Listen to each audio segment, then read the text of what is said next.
Hello, everyone, and welcome back to Nightmare Narratives. I can picture some of you already in bed, maybe some of you just getting home from work. Wherever you are, whatever time it is, I'm glad you're here. If this helps you relax or sleep, please like and subscribe.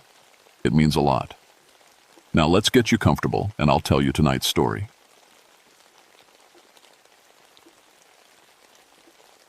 My name is Temperance Judith Ravencroft, and I've been a park ranger in the Great Smoky Mountains for 12 years now. People always ask about my first name. It's one of those old virtue names, like hope or faith. My grandmother picked it, said it meant knowing when to stop. I should have listened to her wisdom. I work the Tennessee side, mostly around Cataract Falls and the old homestead areas where families lived before the park was established.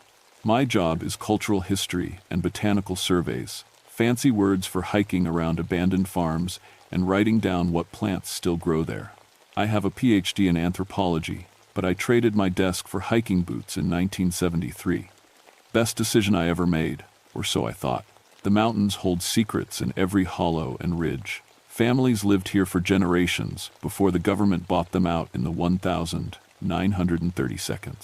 Scots-Irish settlers, Cherokee who stayed after the removal, and later folks just trying to make a living from tough land. They all left traces, stone foundations, fruit trees gone wild, family graveyards hidden in the woods. What really fascinated me was the medicine. Mountain people knew plants like city folks know street signs. They had remedies for everything. Willow bark for pain, foxglove for the heart, ginseng for strength. The old women, they called them granny women, passed down healing knowledge through generations. Of course, some folks called it witchcraft instead of medicine, especially when times got hard and people needed someone to blame. I always treated the rootwork stories as folklore, academic curiosity, nothing more. Plants are plants, I told myself. Chemistry and botany, not magic. The old mountain saying, every plant has its purpose, and every purpose has its plant, seemed like primitive science to me. Simple people making sense of their world the best they could. That September morning in 1985 started like any other. Early mist hung in the valleys, and the air smelled of changing leaves and wild herbs. I was heading to document an abandoned homestead near Cataract Falls, one that hadn't been surveyed since the 1942. The trail wasn't marked, hadn't been used in decades. Only rangers with GPS units could find places like this anymore. My backpack held the usual gear: plant specimen containers, field microscope, soil testing kit, camera, and my grandmother's old botany guide. She'd been an herb woman herself, though she never called it that. Just someone who knew which plants helped and which ones hurt. The walk took 3 hours through thick woods. Rhododendron grew so dense I had to crawl through tunnels in some places. When I finally reached the homestead clearing, my breath caught. After 40 years of abandonment, most old places looked like the forest was swallowing them. This one was different. The cabin was gone, just a stone chimney and foundation left. But the garden was perfect. Too perfect. Rows of herbs grew in neat lines like someone had planted them yesterday. Foxglove, elderberry, bloodroot, wild ginseng, yarrow, boneset. Plants that should have been scattered or dead were thriving in organized patches. I checked my map twice. No mistake. This place had been empty since the 1942. No roads led here, no power lines. No water except the spring that fed into Cataract Creek. Yet someone, or something, was maintaining a garden that required daily care. The wrongness of it made my skin crawl, but I had a job to do. I started with photographs, documenting each plant species and their unnatural arrangement. That's when I noticed my camera acting up.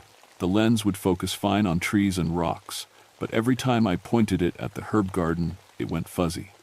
The photos came out blurred, like something was moving too fast to capture. I tried to tell myself it was equipment failure, but the feeling in that place was getting stronger, too quiet. Forest sounds, birds, insects, wind through leaves, all muffled like the world was holding its breath. The herbs smelled too strong, overwhelming my nose with scents that shouldn't mix.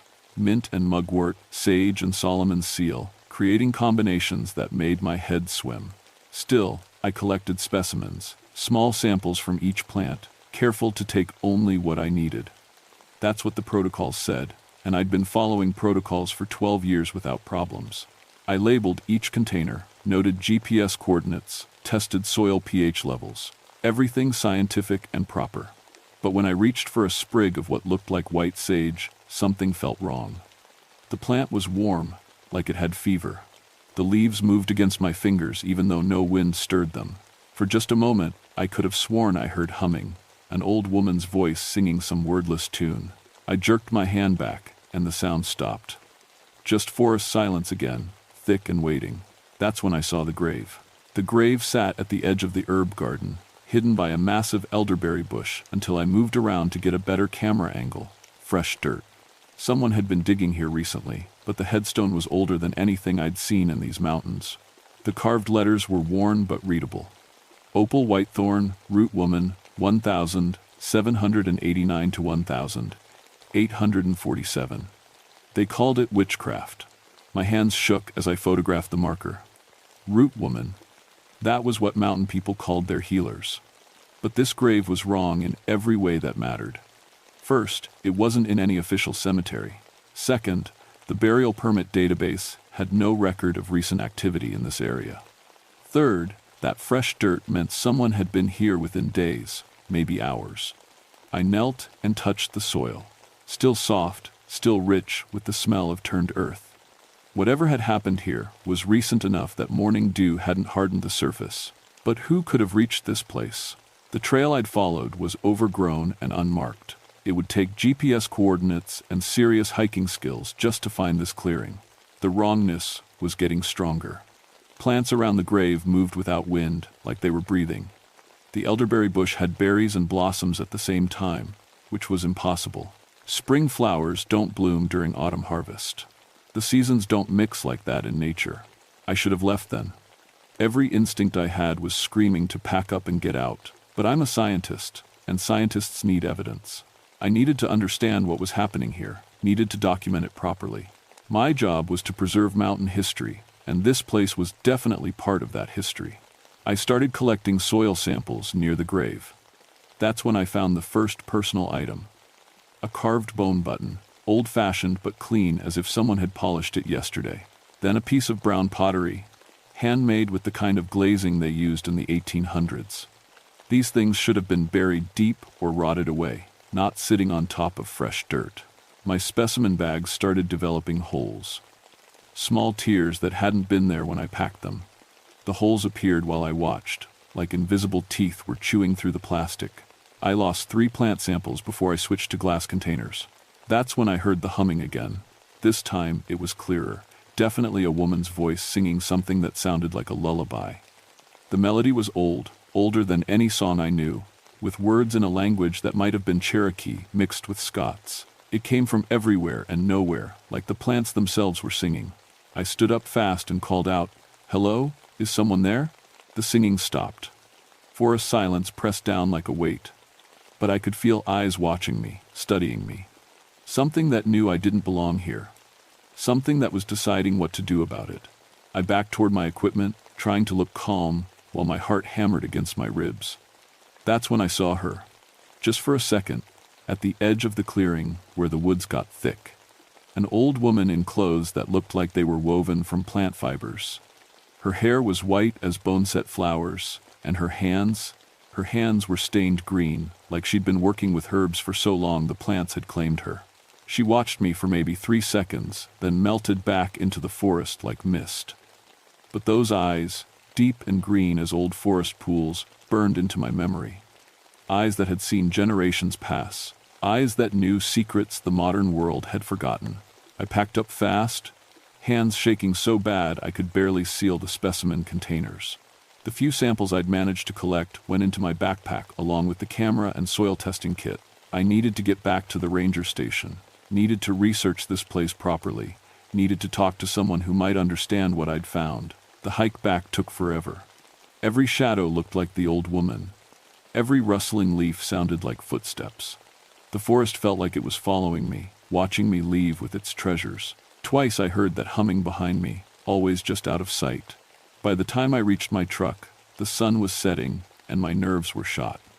I drove straight to the ranger station and called William Hartley, the park historian. If anyone could make sense of what I'd found, it would be Bill. He'd been studying mountain families and their traditions for 20 years. Bill, I need you to look up a name for me. Opal Whitethorn, died 1847. Called herself a root woman. Whitethorn, that rings a bell. Give me an hour with the archives. While I waited, I tried to examine my plant specimens under the lab microscope, but every sample had changed. The white sage was black as charcoal. The elderberries had shriveled into tiny raisins, the bloodroot had turned the color of actual blood and was warm to the touch. Plants don't just change like that. Not in a few hours. Not ever. Bill called back with information that made my skin crawl. Found her in the Cherokee County records. Opal Whitethorn, tried for witchcraft in 1847 and executed. But here's the interesting part. She wasn't actually practicing witchcraft. She was a healer who worked with Cherokee medicine women during a smallpox epidemic. Saved dozens of children, both white and Cherokee. Some folks didn't like her crossing racial lines. What happened to her? Hanged for consorting with the devil. Case was built on testimony from families who lost children to the epidemic. They needed someone to blame, and a woman who worked with Indian medicine was an easy target. I stared at my ruined specimens. Bill, what do you know about her burial site? That's the strange part. She was supposed to be buried in the potter's field, but the body disappeared from the jail before the execution. Some say her Cherokee friends took it for proper burial. Others claim she used root magic to escape the hanging. Mountain folklore's full of stories about her ghost still gathering herbs in the old places. After Bill hung up, I sat alone in the lab trying to make sense of what I'd found. An executed healer's grave in the middle of nowhere. A perfect herb garden with no caretaker. Plants that changed after being collected. And an old woman who might or might not exist. The rational part of my mind said there had to be logical explanations. Maybe some old-timer was secretly maintaining the garden. Maybe my specimens had been contaminated by something I'd missed. Maybe stress and isolation had made me see things that weren't there. But the burned specimens on my lab table said otherwise. And deep down, I knew I'd disturbed something that should have been left alone. I couldn't stop thinking about that place. For 3 days, I tried to focus on other work, routine surveys, paperwork, anything to keep my mind busy. But the herb garden haunted me. Every time I closed my eyes, I saw those perfect rows of plants and felt those green eyes watching from the woods. The specimens I'd collected were getting worse. The blackened sage had started growing, actually growing, in its sealed container. Tiny root tendrils pressed against the glass like fingers trying to get out. The bloodroot had begun to smell like iron and earth, so strong I had to move it to the storage shed.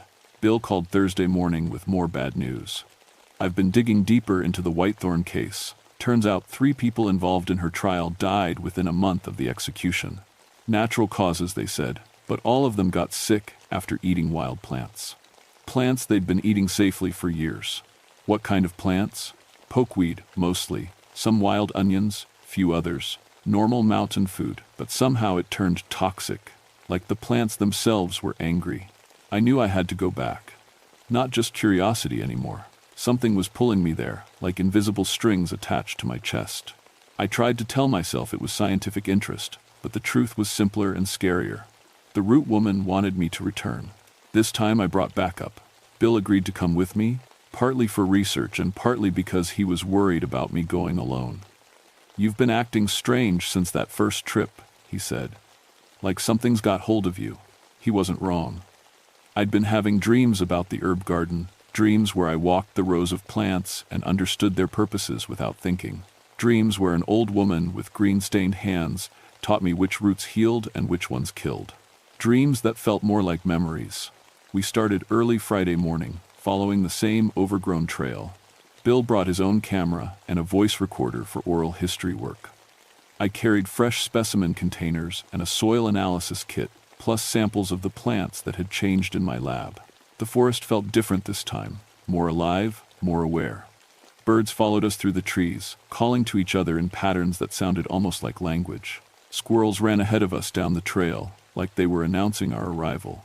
The very air seemed thicker, charged with energy that made my skin tingle. "You feel that?" Bill asked about halfway to the clearing. "Feel what? Like we're being watched? Studied?"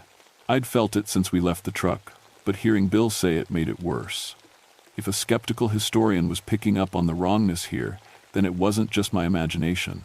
The herb garden looked exactly the same. Perfect rows, impossible seasonal mixing, plants too healthy for a wild place. But this time, there were signs of recent activity. A wooden bowl sat beside the spring, carved from single piece of hickory. Fresh herbs lay scattered around the grave. Offerings, maybe, or ingredients, for something I didn't want to think about. Bill started photographing the headstone while I knelt beside the spring. The water was crystal clear and cold as mountain ice. It should have tasted like any spring water, clean and mineral-rich. Instead, it tasted like herbs, bitter and complex, like drinking a handful of different medicines at once. Temperance, you need to see this. Bill was standing over the grave, pointing at the fresh dirt. Something was growing there, pushing up through the soil like fast-forwarded film. Green shoots that hadn't been there minutes ago, reaching toward the afternoon sun. As we watched, the shoots became stems, then leaves, then flowering tops. In less than 10 minutes, a full patch of herbs had sprouted from Opal Whitethorn's grave. Plants I recognized: blood-red trillium, wild ginseng, ghostly white baneberry. Plants that shouldn't grow together, shouldn't bloom in autumn, shouldn't grow that fast under any conditions. "This isn't possible," Bill whispered. That's when the humming started. This time it was louder, clearer, definitely coming from the elderberry bush beside the grave. The melody was the same lullaby I'd heard before, but now I could make out some words. Cherokee syllables mixed with mountain dialect, singing about plants and healing and the debt owed to the dead. Bill grabbed my arm. "We need to leave, now." But I couldn't move. The song was pulling at something deep in my chest, some knowledge I'd inherited from my grandmother without knowing it. The words meant something, told a story about a woman who'd given her life to save children and been murdered for it. A woman whose healing knowledge had died with her, lost to fear and ignorance. The elderberry bush rustled, and she stepped out. Opal Whitethorn looked exactly like I'd seen her before. Ancient but strong, dressed in clothes that seemed woven from the forest itself. Her white hair was braided with herbs and small bones. Her hands were stained green to the wrists, and her eyes held the deep wisdom of someone who'd spent a lifetime learning which plants heal and which ones kill. Bill made a choking sound and stumbled backward. The old woman looked at him for a long moment, then turned her attention to me. When she spoke, her voice was like wind through dry leaves. "You took my medicines, child, took them without asking, without understanding. Now you carry debt that must be paid." "I'm sorry," I managed. "I didn't know." "Course you didn't know. Nobody knows anymore. All the old learning died with the old women, and the new world calls it superstition." She moved closer, and I smelled earth and growing things, life and death mixed together. "But you have the gift sleeping in your blood. I can smell it on you." "What gift?" "Plant knowledge, healing hands. Your grandmother had it, passed it down even though she never spoke of it. You could learn, if you're willing." Bill was backing toward the trail, camera forgotten, face white with terror. "Temperance, come on." But I couldn't leave. Not yet. Something about the old woman's presence felt right, like coming home to a place I'd never seen before. "What do you want from me?" "Justice," Opal said. "And preservation. My knowledge dies with me unless someone learns it proper. All the healing I could teach, all the good I could do through another's hands. Will you learn, child? Will you carry the debt forward?" Before I could answer, Bill screamed. He was standing at the edge of the clearing, but something was wrong with his face. His skin was turning gray, and his lips were swelling. He clawed at his throat, making awful choking sounds. "What did you do to him?" I demanded. Opal looked sad but not surprised. "Nothing, child. He did it to himself. Picked berries from my elderberry while you were listening. Sweet berries, harmless most times. But not when they're grown with anger and tended with sorrow. Help him. Could be done. Will you learn? Will you carry my knowledge forward and use it proper?" Bill collapsed, still clawing at his throat. Foam bubbled from his mouth, and his eyes rolled back until only whites showed. I could save him. I knew Opal could save him, but only if I agreed to something I didn't understand. "Yes," I said. "I'll learn. Just help him." Opal nodded and moved to where Bill was convulsing. She knelt beside him and placed one green-stained hand on his forehead. Her lips moved in silent words, and gradually his breathing eased. The gray color faded from his skin, and the swelling went down. "He'll live," she said, "but he won't remember. Men like him, they can't hold the knowing. It would break their minds." When Bill opened his eyes, confusion replaced terror. "What happened? Why am I on the ground?" "You tripped," I lied. "Hit your head on a rock." As we helped him to his feet, Opal faded back into the forest like smoke. But her voice followed us as we left the clearing. "Come back when the moon is dark, child. Come alone. Your learning begins then." I returned 3 nights later when the moon was just a sliver in the sky. Bill didn't remember anything after arriving at the clearing, and I didn't tell him the truth. How could I explain that I'd made a deal with a ghost to save his life? How could I make him understand that some debts can only be paid in knowledge? The forest at night was completely different. Sounds that should have been threatening, owl calls, branch snaps, rustling leaves, felt welcoming instead, like the woods were guiding me home. Fireflies blinked between the trees, but their light was wrong. Too blue, too steady, arranged in patterns that spelled out directions I somehow understood. Opal was waiting in the herb garden, sitting cross-legged beside her grave. The plants around her glowed with soft silver light, and I could see every leaf and flower clearly despite the darkness. She'd laid out herbs on a piece of deerskin, dried roots, powdered bark, leaves that still looked fresh, though some had been picked generations ago. "Sit, child," she said. "Your real education begins now." I sat across from her, and she began to teach. Not with words at first, but by placing my hands on different plants and letting their purpose flow into me. Willow bark for pain, but only when harvested under a waning moon. Wild ginger for nausea, but the root had to be thanked before taking. Each plant had not just chemical properties, but spirit, personality, will of its own. "The new learning treats plants like they're dead things," Opal said. "Cut them up, boil them down, make pills from their pieces. But plants are living beings with their own medicine spirits. You work with them, not against them." She showed me how to listen to what plants needed, how to ask permission before harvesting, how to give back to the earth what you took from it. My grandmother's old knowledge came flooding back, memories I didn't know I had, passed down through blood and bone. "Why me?" I asked. "Because you disturbed my rest, and because you have the gift. But mostly because the old knowledge is dying. Mountain women used to pass healing traditions mother to daughter for generations. Now they're all gone, and their wisdom is buried with them. What happened to you?" "Really?" Opal's face grew hard. "Smallpox came to the Cherokee children in the summer of 1847. White doctors wouldn't treat them, said it was God's will that the Indian children die. So, I worked with the Cherokee medicine women, sharing plant knowledge, saving who we could." She picked up a piece of white root, turned it over in her stained fingers. "Saved 43 children that summer, 43 little ones who would have died without the old medicine. But some white folks didn't like seeing their children saved by Indian witch magic. Called me devil's servant, said I was poisoning good Christian souls. But you were helping. Didn't matter. Fear makes people stupid, and stupid people need someone to blame. They tried me for witchcraft, but I wasn't going to hang for doing good. Cherokee friends helped me fake my death and escape to the mountains. Lived here another 30 years, teaching anyone willing to learn. Then how are you?" "I died natural in 1877, and the plants brought me back. Not alive, exactly, but not gone either. The medicine spirits needed someone to guard the old knowledge, keep it safe until the right person came along." The teaching continued through the night. Opal showed me which mushrooms could cure infection and which ones caused visions. She taught me to read illnesses in the smell of someone's breath, to feel broken bones through my palms, to mix poultices that would draw poison from wounds. But with every lesson came a warning. This knowledge can heal or harm, child. Same plant that saves a life can take one if used wrong. That's why the old women were so careful about who they taught. "What about Bill? Why did the berries poison him?" "Your friend mocked the old ways, called them primitive superstitions while standing on my grave.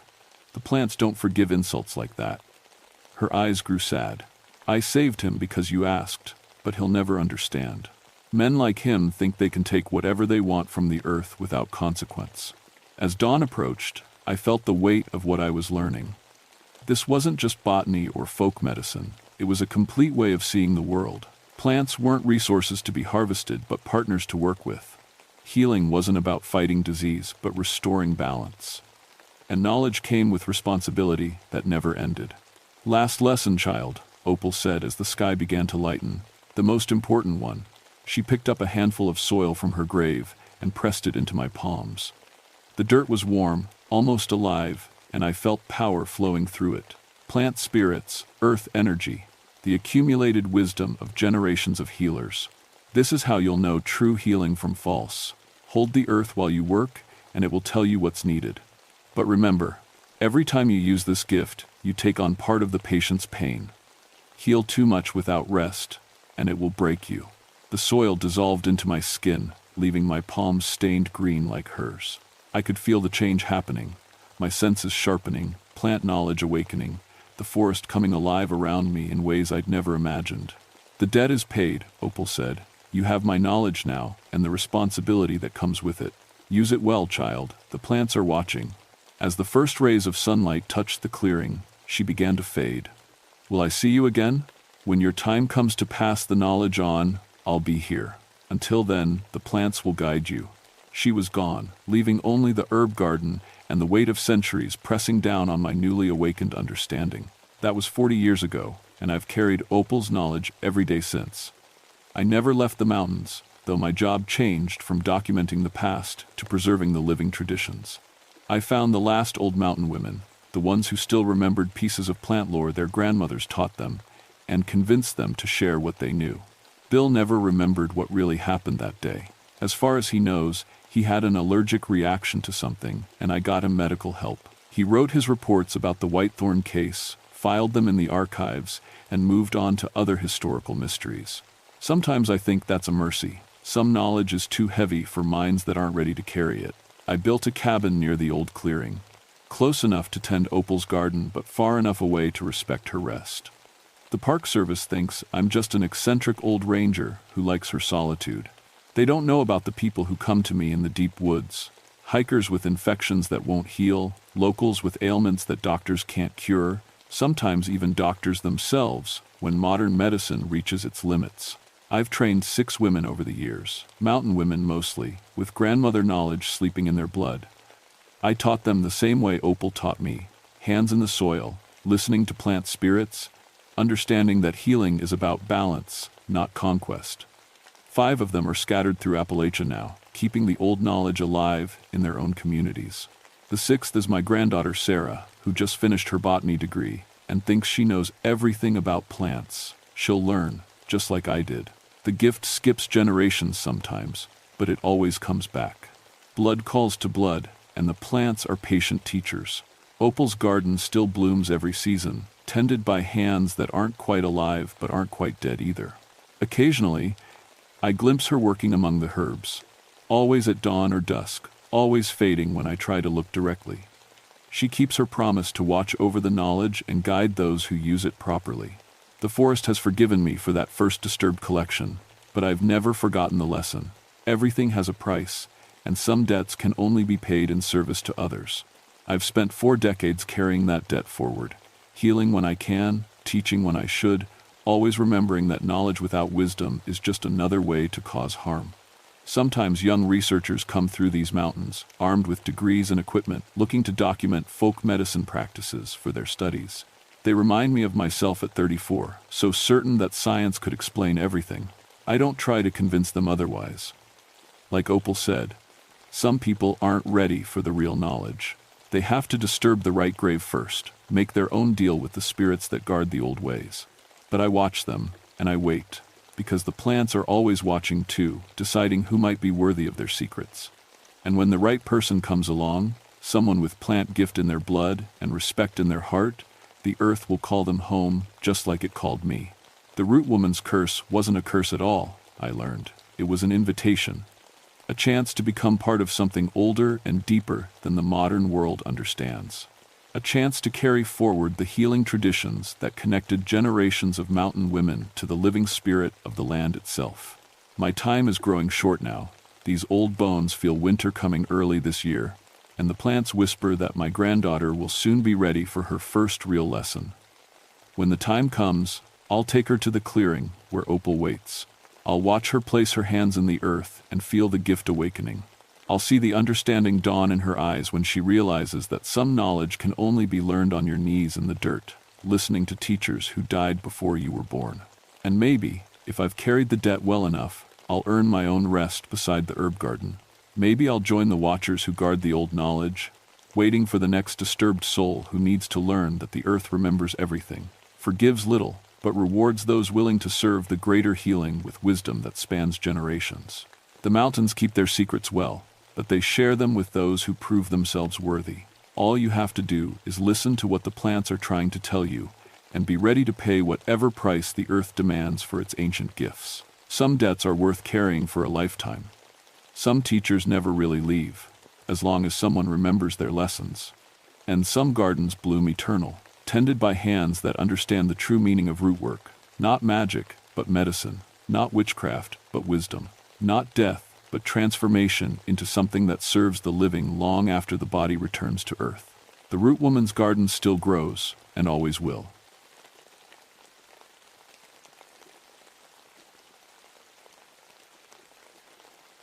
My name is Josiah Ezekiel Mountainspire, and I've been a park ranger in these Blue Ridge Mountains for 19 years.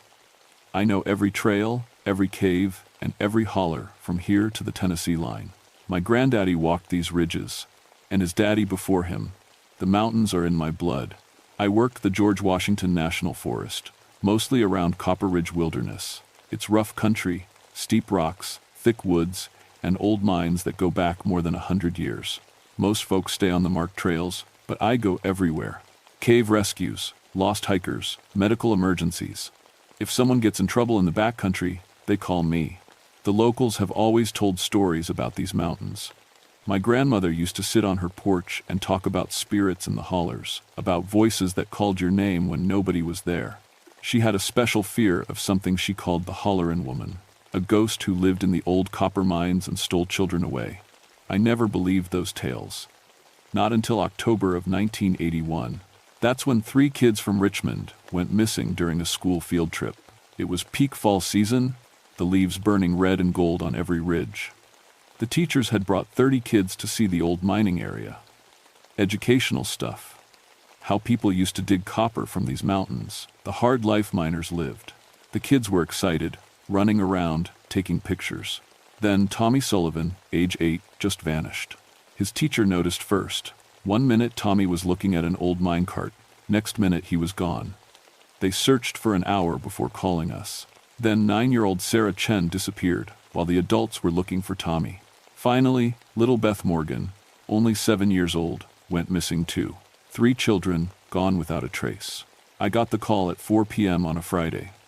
October, weather in the mountains can turn deadly fast, and we had frost warnings coming.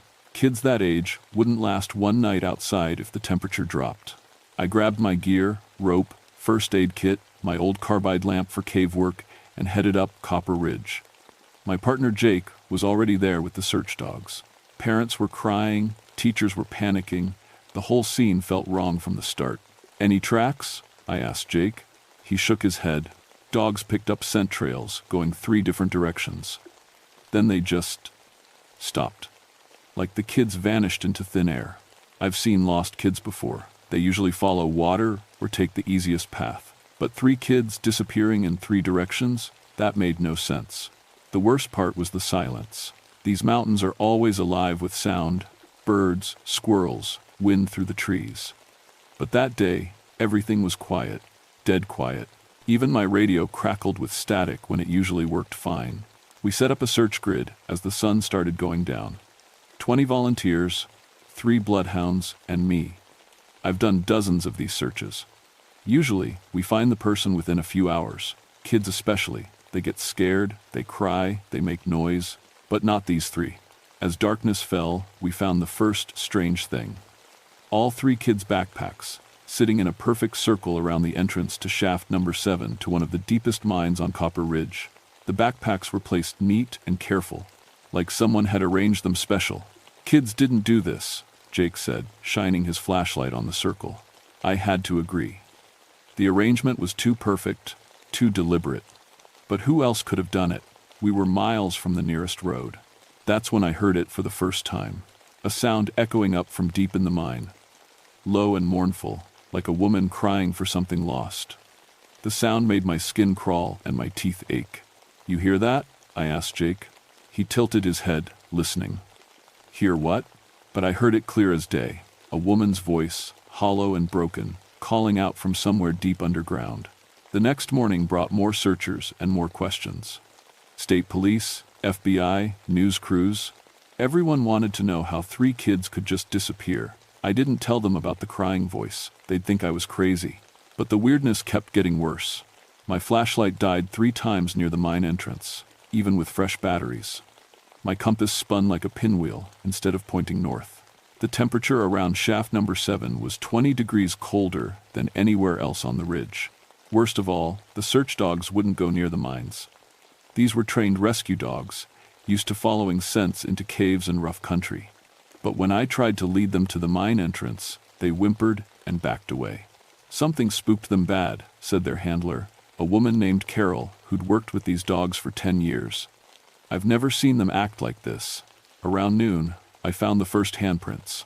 They were in the dust just inside shaft number 7, small handprints, the right size for children. They led deeper into the tunnel, past where my flashlight beam could reach. But here's what made my blood run cold. There were way more than 6 handprints. Dozens of them, maybe hundreds, pressed into the mine floor like kids had been crawling through that tunnel for years. I called Jake over to look. "Jesus," he whispered, "how long have those been there?" I couldn't answer that. The mines had been sealed for safety since 1962, the year I started as a ranger. Nobody should have been in there, especially not children. But I had to follow the prints. Those 3 kids were somewhere in this mountain, and time was running out. I strapped on my helmet, checked my rope, and started into shaft number 7. The tunnel went deeper than I expected. My map showed it should stop after 200 feet, but I walked 300, 400 feet into the mountain. The handprints kept going, leading me down side passages I didn't know existed. That's when I heard her again. The crying woman, closer now. Her voice echoed off the tunnel walls, making it impossible to tell where it was coming from. Sometimes it sounded like she was right behind me. Sometimes it seemed to come from deep below my feet. And then she spoke words I could understand. "My children," the voice whispered. "Where are my children?" I stopped walking. My hands were shaking so bad I could barely hold my flashlight. In 19 years of cave work, I'd never heard anything like this. "Hello?" I called out. "Is someone there? I'm a park ranger. I'm here to help." The crying stopped. For a moment, the tunnel was silent as a grave. Then I heard something that nearly made me run screaming from that mine. My daughter Emma's voice, calling for help. Emma, who had died 3 years ago in a climbing accident on Devil's Backbone Ridge. Emma, who was buried in Springdale Cemetery 50 miles away. Emma, who couldn't possibly be in this mine. "Daddy?" Her voice echoed through the darkness. "Daddy, I'm scared. Please help me." My legs went weak. I had to lean against the tunnel wall to keep from falling. It was her voice, exactly as I remembered it. Same tone, same accent, same little girl fear when she was truly frightened. "Emma?" I whispered. "I'm lost, Daddy. It's so dark here. Please come find me." I wanted to run toward that voice. Every father's instinct screamed at me to find my little girl, but the rational part of my mind knew this was impossible. Emma was dead. I'd carried her broken body off that mountain myself. This was something else, something that knew about my daughter and was using her voice to get me deeper into the mine. I backed away, keeping my flashlight pointed ahead of me. But as I retreated, I heard more voices. Tommy Sullivan calling for his mother, Sarah Chen asking for help, little Beth Morgan crying for someone to find her. The voices of the missing children, echoing from deeper in the mine. But underneath their cries, I heard something else. That woman's voice again, no longer crying. Now she was humming, a lullaby my own grandmother used to sing. "Rock-a-bye baby," in the treetop. I ran. I'm not ashamed to admit it. I ran through that tunnel like the devil himself was chasing me, not stopping until I burst out into daylight. Jake was waiting by the entrance. "Did you find anything?" he asked. I couldn't tell him what I'd heard. He'd think I was having a breakdown. Instead, I showed him the handprints, and told him about the deeper tunnels. "We need to get a team together," I said. "Those kids are somewhere in this mountain." But that night, Jake volunteered to explore the mine system himself. He was younger than me, a better climber. He thought he could find passages I might have missed. I should have stopped him. I should have told him about the voices, about the feeling of wrongness that filled those tunnels. But I was afraid he wouldn't believe me. Jake went into shaft number 7 at sunset. He never came out. We found Jake the next morning, but he wasn't the same man who'd gone into that mine. He was sitting just inside the tunnel entrance, staring at nothing. His hair had gone completely white overnight. His face was aged and lined like he'd lived 30 years in one night. When we tried to talk to him, he just whispered the same thing over and over. "She showed me her children. She showed me all her children." In his hand, he clutched a photograph. But it wasn't a picture from his wallet or his gear. It was an old daguerreotype, the kind they took in the 1800s. It showed 5 children, 3 boys and 2 girls, standing in front of a mine entrance. At the bottom, someone had written, "The Morgan children, 1847. Jake wouldn't let go of that picture. When the ambulance took him away, he was still whispering about children in the dark. That's when I knew I was dealing with something beyond lost kids and underground tunnels. This was about the stories my grandmother used to tell, about the Halloran woman who lived in the copper mines. I went to the county library and looked up everything I could find about Copper Ridge.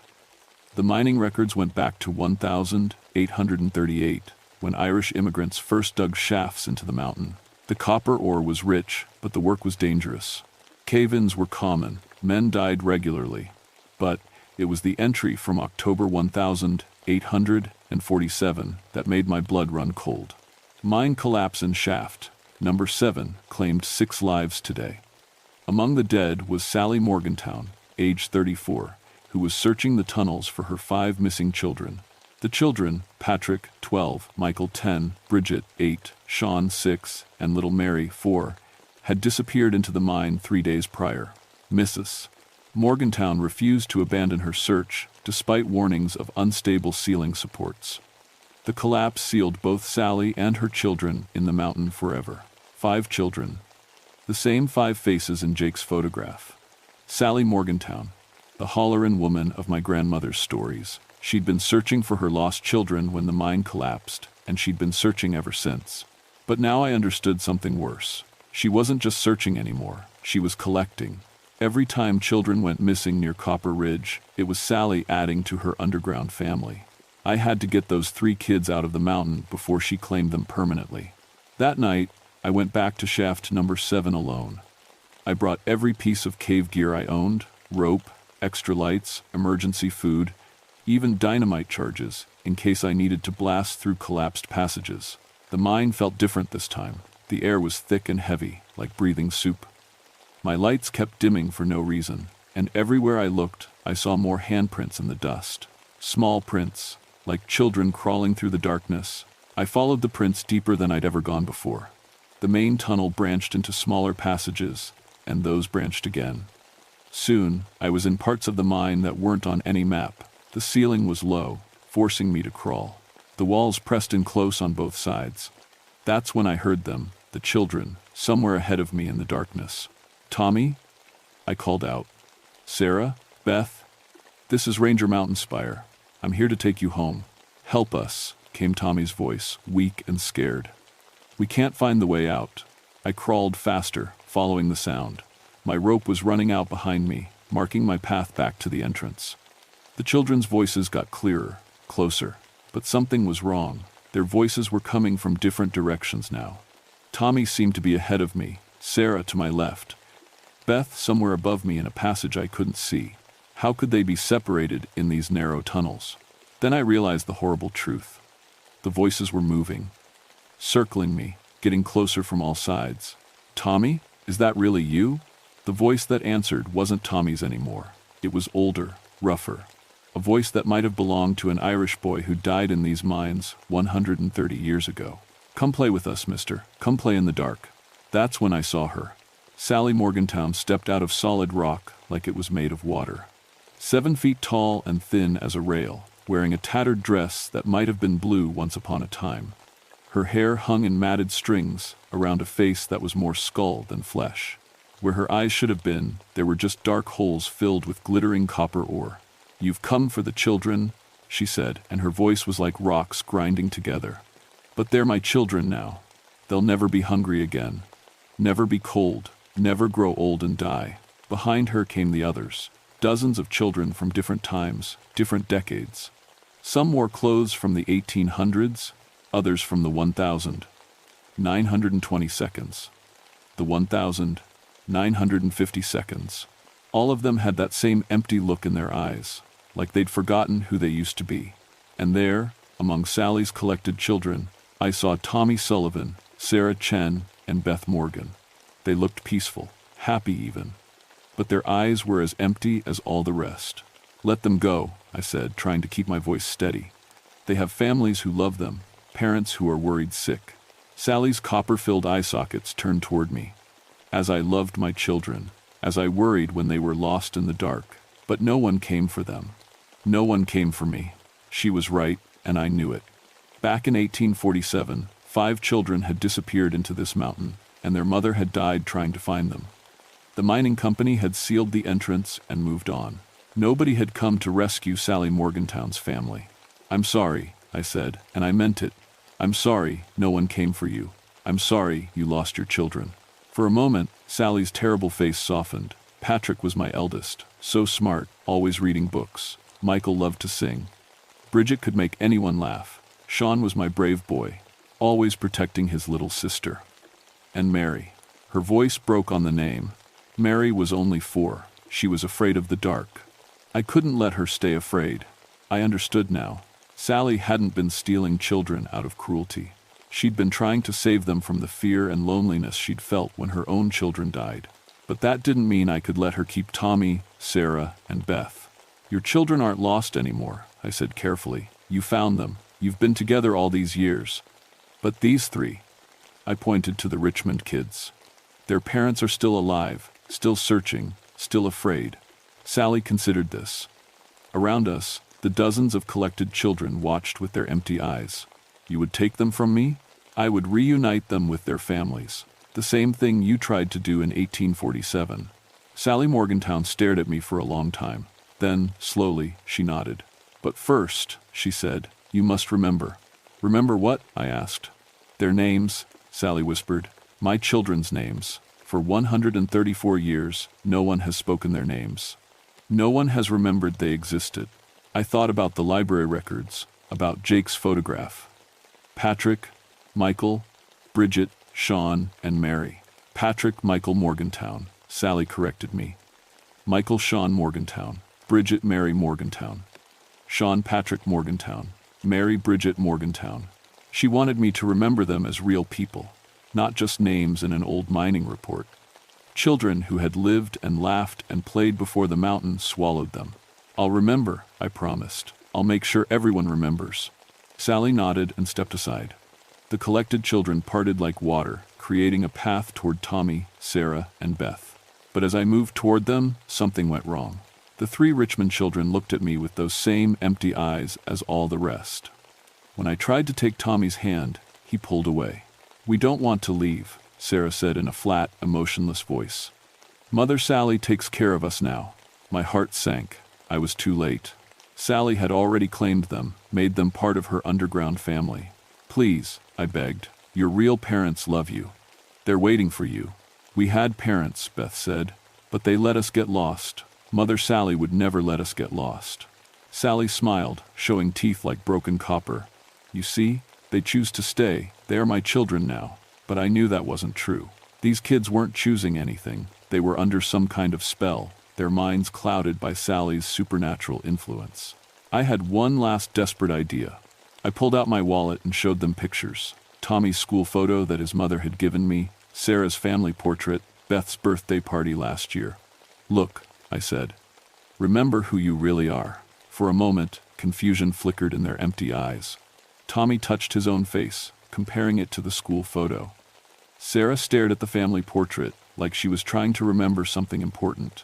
That's my mom," Beth whispered, looking at the birthday party picture. Sally let out a shriek that nearly shattered my eardrums. The sound echoed through the tunnels like breaking glass. "No, they are mine. I saved them from the dark." The copper ore in her eye sockets glowed like hot coals. The collected children began to move, surrounding me. Some still wore their burial clothes from decades past. Others looked fresh, like they'd been taken recently. I realized with horror that Sally had been doing this for over a century, taking children who wandered too close to her mountain, adding them to her family of the lost. But seeing those photos had broken her spell over the 3 Richmond kids.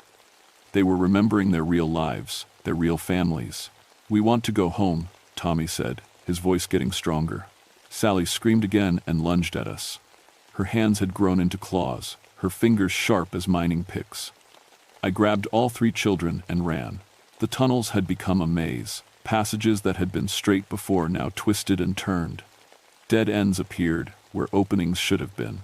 Sally was changing the mine itself, trapping us inside her underground kingdom. Behind us, I could hear her voice echoing through every tunnel at once. "My children, come back to Mother." We ran through narrow passages, stumbling in the darkness. My flashlight beam showed dozens of branching tunnels, all leading deeper into the mountain. I was completely lost. But then I remembered my rope. I'd been letting it out behind me as I went deeper into the mine. If I could find it, I could follow it back to the entrance. There, a glint of yellow rope in my flashlight beam. I grabbed it and started pulling us along its length, the children clinging to my belt. But Sally wasn't done with us yet. The tunnel walls began to shake. Dust and small rocks fell from the ceiling. She was going to collapse the mine, just like in 1847. If she couldn't keep us, she'd make sure we never left. "Hurry," I shouted, pulling the kids faster along the rope. Behind us, Sally's voice followed. "If I cannot have them, no one can. We will all be together in the dark." The shaking got worse. Bigger rocks started falling. I could see light ahead. The tunnel entrance, maybe 100 feet away. 50 feet. 20 feet. A huge chunk of ceiling crashed down right behind us, missing Sarah by inches. 10 feet to safety. That's when the rope snapped. A falling rock had cut through it, just feet from the entrance. We were trapped between Sally's fury and tons of collapsing mountain. "Run!" I yelled, pushing the children toward the light. Tommy made it out. Sarah stumbled, but rolled clear of the tunnel mouth. Beth was right behind her. But as I tried to follow, the entire entrance came down in an avalanche of rock and dirt. I was trapped inside with Sally and her collected children. In the sudden darkness, I heard her laughing. "Now you understand," Sally's voice whispered. "Now you know what it feels like to lose children you love." She was right. I'd saved the 3 Richmond kids, but I'd failed to save all the others. Decades worth of missing children who would stay lost forever in Sally's underground family. But maybe I could do one last thing for them. "Patrick Michael Morgantown," I said into the darkness. Born 1835. He loved to read books. Sally's laughter stopped. "Michael Sean Morgantown," I continued. Born 1837. He loved to sing. "Stop," Sally whispered. But I kept going. Bridget Mary Morgantown, born 1839. She could make anyone laugh. Sean Patrick Morgantown, born 1841. He was brave and protected his sister. Mary Bridget Morgantown, born 1843. She was only 4 years old, and she was afraid of the dark. In the blackness around me, I heard something changing. The collected children were stirring, moving. Their empty eyes were beginning to show emotion again. Confusion, fear, and finally recognition of who they'd been before Sally claimed them. "You loved your children," I told Sally. "But keeping all these others won't bring yours back. Let them go home. Let them rest." For a long moment, the tunnel was silent. Then I heard Sally crying, not the terrible wailing from before, but the quiet sobs of a mother who had finally accepted her loss. "I just missed them so much," she whispered. "I know," I said. "I miss my daughter too. But keeping others won't heal that pain." The darkness around me began to lift. Not real light, but something warmer and softer. One by one, the collected children started to fade away, peaceful looks on their faces as they finally found rest. Last to go were Sally's own 5 children. They appeared as they had been in life. Healthy, happy, whole. Patrick and Michael, Bridget and Sean, and little Mary, who was no longer afraid.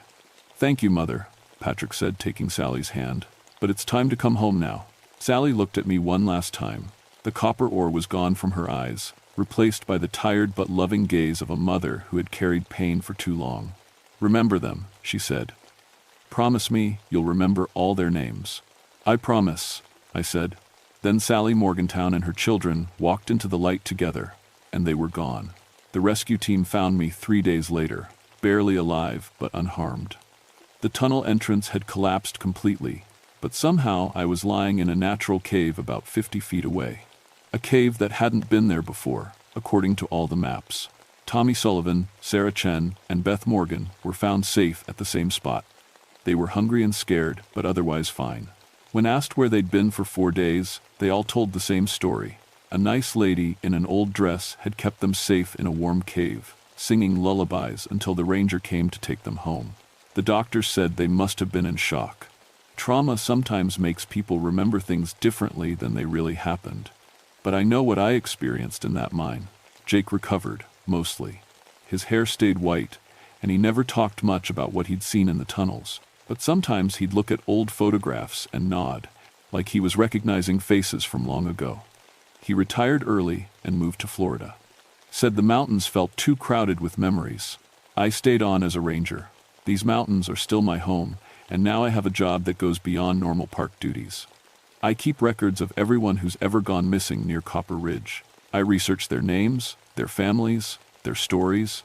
I make sure they're remembered.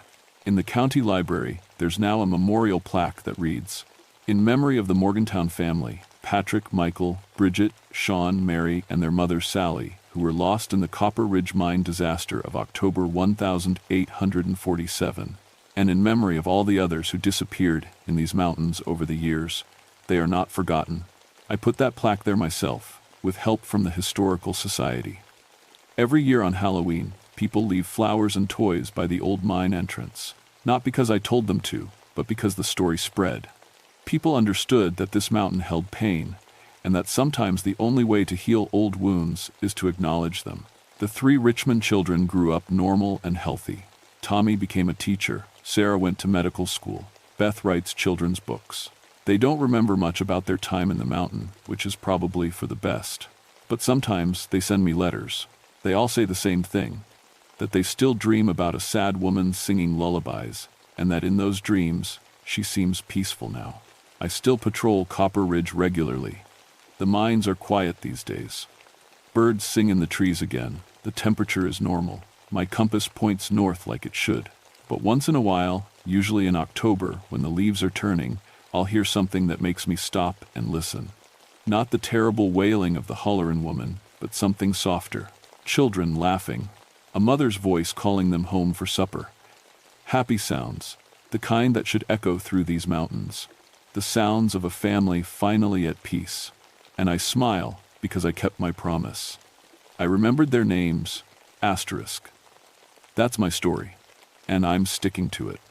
Been 19 years since those 3 kids went missing, and not one child has disappeared from Copper Ridge since then. The mountain feels different now, lighter somehow, like a weight has been lifted, asterisk, asterisk. Some folks say it was just a tragedy with a lucky ending. Lost kids, unstable tunnels, coincidence, and imagination filling in the gaps. Maybe they're right. Asterisk, asterisk, but I know what I experienced down there. I know what I saw, and I know that sometimes the dead just need someone to remember their names. Asterisk, asterisk. If you ever find yourself hiking near Copper Ridge, take a moment to read that memorial plaque. Say the names out loud: Patrick, Michael, Bridget, Sean, and Mary Morgantown. Let them know they haven't been forgotten. Asterisk, asterisk. Because in these old mountains, being remembered might be the most important thing of all.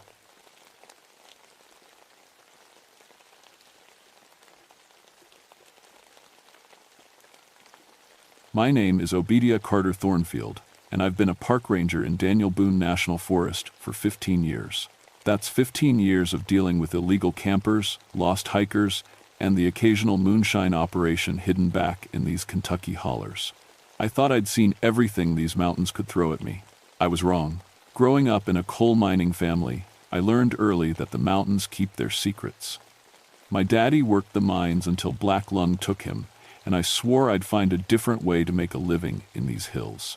The Marines taught me discipline, and when I came back home in 1967, the Park Service seemed like a perfect fit. I knew these woods like the back of my hand, could climb the sandstone cliffs better than most, and had enough experience with mountain folk to handle the occasional bootlegger with respect.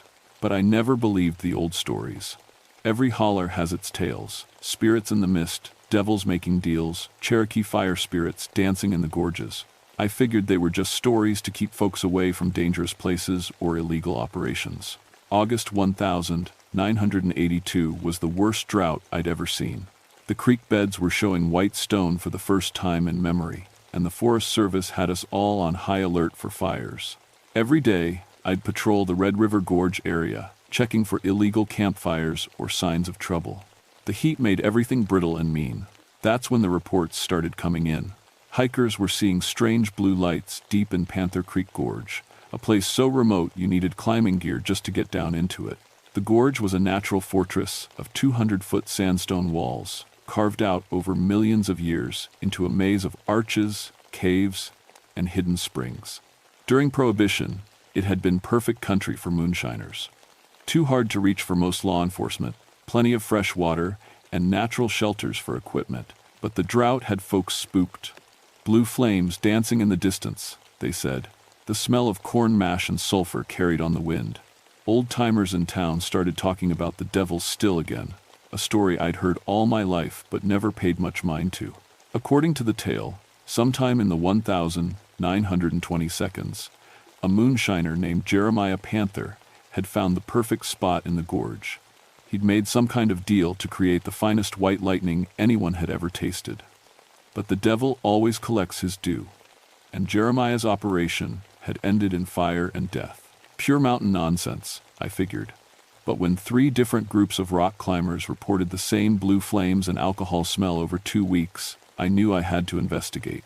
The morning I decided to check it out, the temperature was already pushing 90 degrees at sunrise. I packed my standard gear: rope, climbing harness, first aid kit, radio, and my federal citation book. If there was an illegal operation down there, I'd handle it by the book. I also brought my alcohol testing kit and camera. Strange lights usually meant illegal activity of some kind. The hike to the gorge rim took me through dying forest. Leaves were already turning brown in August, and the usual sounds of wildlife were eerily quiet. Even the insects seemed to be holding their breath. When I reached the edge and looked down into Panther Creek Gorge, the silence felt thick as mountain fog. The descent was tricky, even with proper equipment. Hand over hand down a 150-foot cliff face, finding purchase in cracks and ledges worn smooth by centuries of weather. Halfway down, I caught the first whiff of it. A sweet, sick smell like fermentation, but stronger than anything natural. My feet hit the gorge floor just as the sun cleared the eastern rim, sending long shadows across the narrow space. The creek was barely a trickle, exposing stones that probably hadn't seen daylight in decades. But the smell was stronger now, mixed with something else that made my nose wrinkle: sulfur. I followed the creek bed deeper into the gorge, my boots crunching on dried leaves and exposed gravel. The walls closed in tighter, creating a natural tunnel of stone. That's when I saw the first sign that something wasn't right. Perfect circles of dead vegetation dotted the gorge floor. Not drought damage. These plants looked burned, withered in precise rings about 6 feet across. In the center of each circle, the stone was stained black. I knelt next to one of the circles and touched the blackened rock. It was warm, even though the sun hadn't reached this part of the gorge yet. My metal detector started clicking frantically when I waved it over the area, but there was nothing buried there that I could see. That's when I heard it for the first time. A low bubbling sound, like water boiling in a pot. But there was no fire, no equipment, and definitely no water deep enough to boil. I followed the sound deeper into the gorge, past natural arches, and around bends that seemed to twist back on themselves. The walls were so high and close together that the sky was just a thin blue line overhead. With each step, the smell of alcohol got stronger, and the bubbling sound grew louder. Then I saw the copper. It was just a glint at first, catching sunlight that filtered down through a crack in the gorge wall. But as I got closer, I could see it clearly, a copper pipe emerging from a natural cave in the rock face. The pipe was old, green with age, but it was definitely part of a still operation.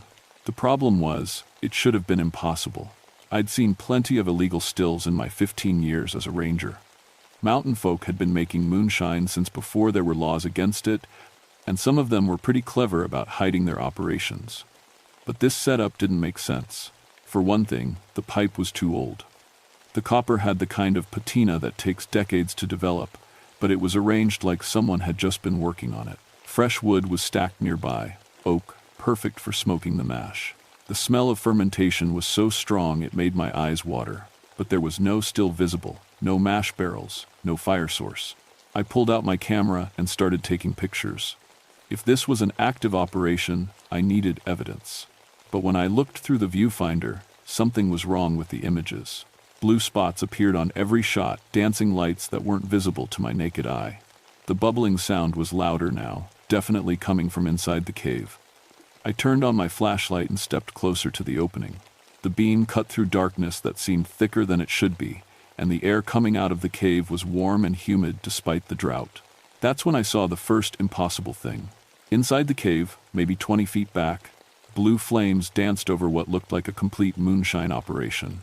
Copper coils, mash barrels, even mason jars, lined up like someone was in the middle of a run, but the flames had no source. They just hung in the air above the equipment, casting everything in an eerie blue glow. I'd seen alcohol burn before. It produced a blue flame, but this was different.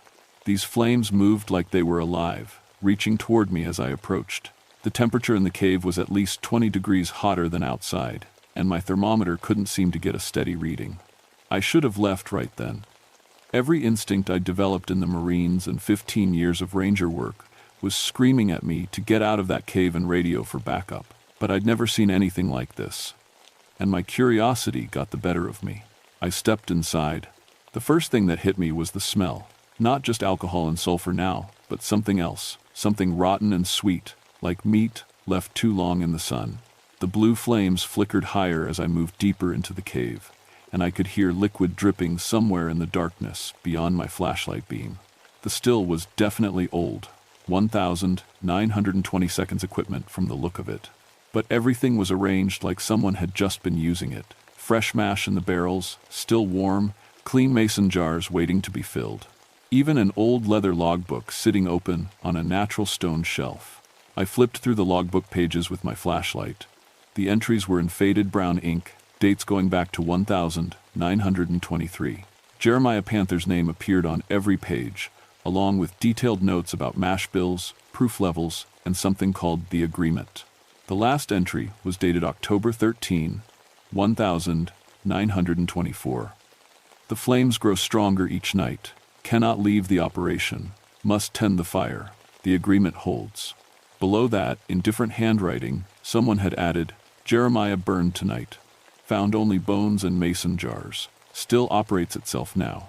A chill ran down my spine despite the heat. I was looking at historical documents, evidence of what had really happened to the legendary Jeremiah Panther. But that didn't explain the active still, the blue flames, or the warm mash that couldn't possibly be there. I reached out to touch one of the copper coils, wanting to confirm it was real. The metal was hot enough to burn, and the moment my skin made contact, the blue flames roared higher. The bubbling sound became a violent boiling, and through the noise, I heard something else, humming. Someone was humming an old mountain tune, barely audible under the sound of boiling mash. The melody was sad and slow, like a funeral hymn. I spun around, searching the cave with my flashlight, but I was alone. That's when I noticed the shadows. Even with the blue flames dancing all around the cave, my flashlight beam created normal shadows on the walls. But there was one shadow that didn't match anything in the room. The silhouette of a man bent over the still, tending the fire that wasn't there. I moved my light around, trying to find what was casting the shadow. Nothing, but the shadow kept moving, going through the motions of checking the mash, adjusting copper pipes, filling mason jars that I couldn't see. The humming got louder. I backed toward the cave entrance, my heart pounding so hard I could hear it over the boiling mash. This wasn't just an illegal operation, this was something impossible, something that shouldn't exist.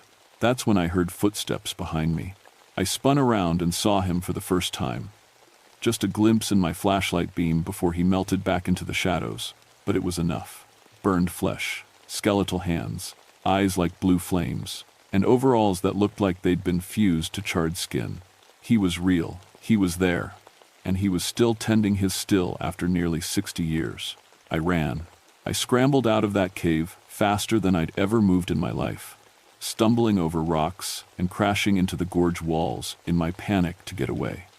Behind me, I could hear the boiling getting louder, the humming turning into something that might have been laughter. I didn't stop running until I reached my climbing rope. My hands were shaking so bad it took 3 tries to get my harness secured. As I climbed up that cliff face, I could smell sulfur and alcohol rising from the gorge below. When I reached the rim and looked back down, the entire bottom of the gorge was glowing with blue light. I radioed for backup. Fire Inspector Murphy arrived the next morning with a truck full of equipment and a skeptical expression.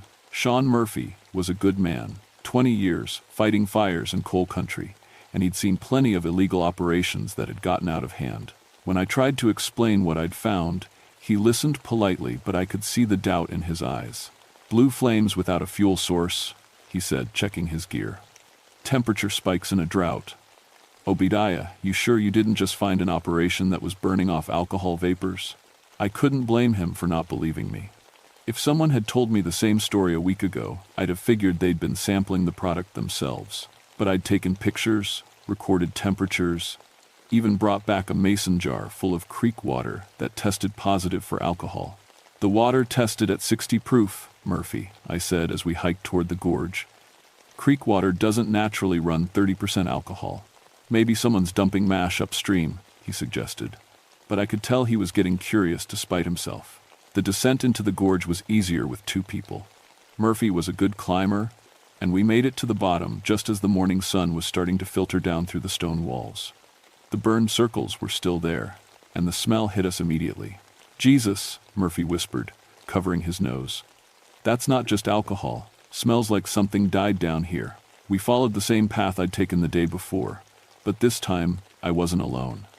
Having Murphy there made me feel braver, more like I was doing my job instead of chasing ghosts. But as we got closer to the cave, I noticed things I'd missed the first time. Footprints in the dried mud by the creek. Bare feet. Burned so badly that the prints showed bone impressions. They were fresh, made since yesterday. What the hell? Murphy knelt next to the prints, taking measurements. These looked like someone walked through fire. Inside the cave, the blue flames were still dancing, but they seemed dimmer in the daylight. The still was exactly as I'd left it, but now there were fresh mason jars lined up, filled with clear liquid that glowed faintly in the strange light. Murphy set up his temperature sensors and gas detectors while I photographed everything. His equipment went crazy the moment we entered the cave. Temperature readings jumping between 40 and 120 degrees, gas detectors finding alcohol vapors that shouldn't exist. This is impossible, Murphy muttered, checking his readings for the 3rd time. The equipment's working fine, but these numbers don't make sense.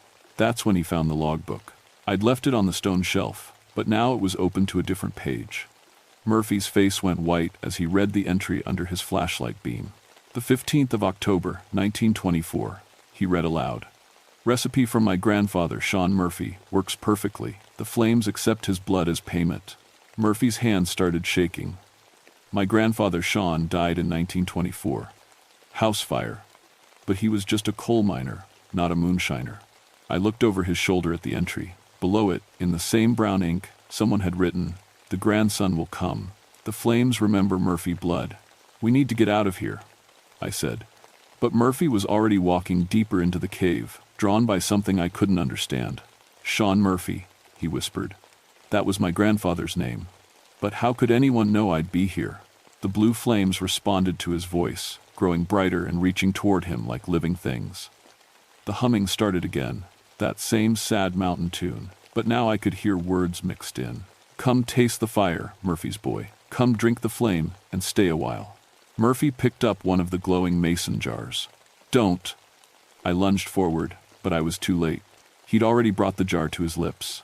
The moment the liquid touched his mouth, Murphy's eyes rolled back, and he started convulsing.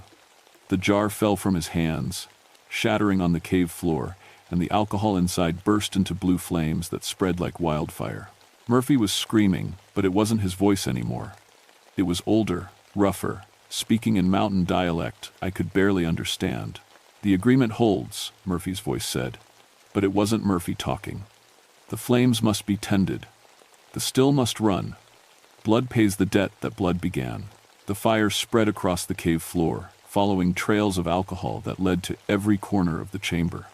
In the growing light, I could see things I'd missed before. Bones scattered in the shadows, old overalls draped over stone ledges, mason jars filled with ashes instead of moonshine. And standing behind Murphy, guiding his convulsing body toward the still, was the burned figure I'd glimpsed the day before.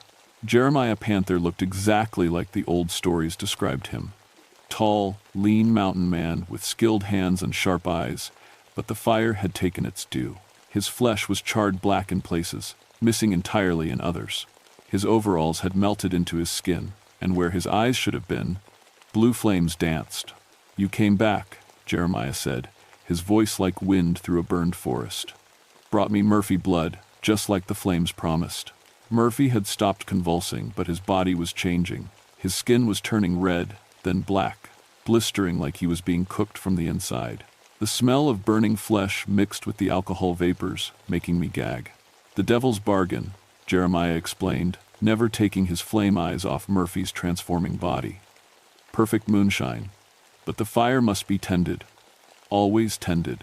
And the flames are hungry for company." I pulled out my radio, but it was just static.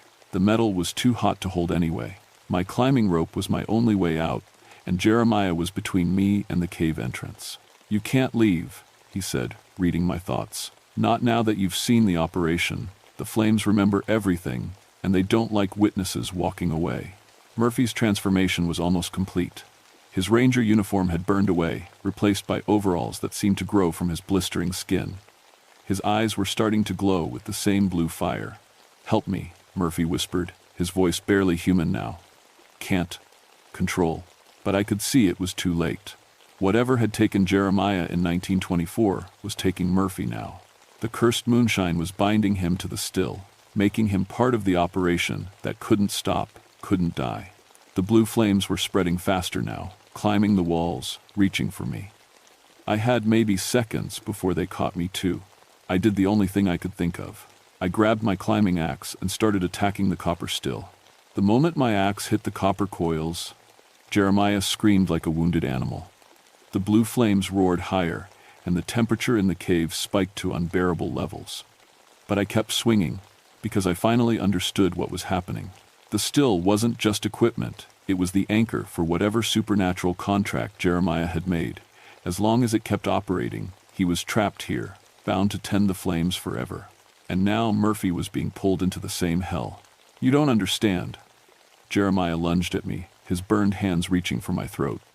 "Break the still and the debt transfers. Someone has to tend the flames." I dodged his grab and swung the axe again, this time at the main copper pipe. The metal was so hot it nearly melted the axe head, but I managed to crack it. Scalding alcohol sprayed out, instantly igniting in the blue flames. Murphy was still changing, but he was fighting it now. "Obediah," he gasped. "The logbook," says the contract, "needs willing souls." I glanced at the leather book, still open on its stone shelf.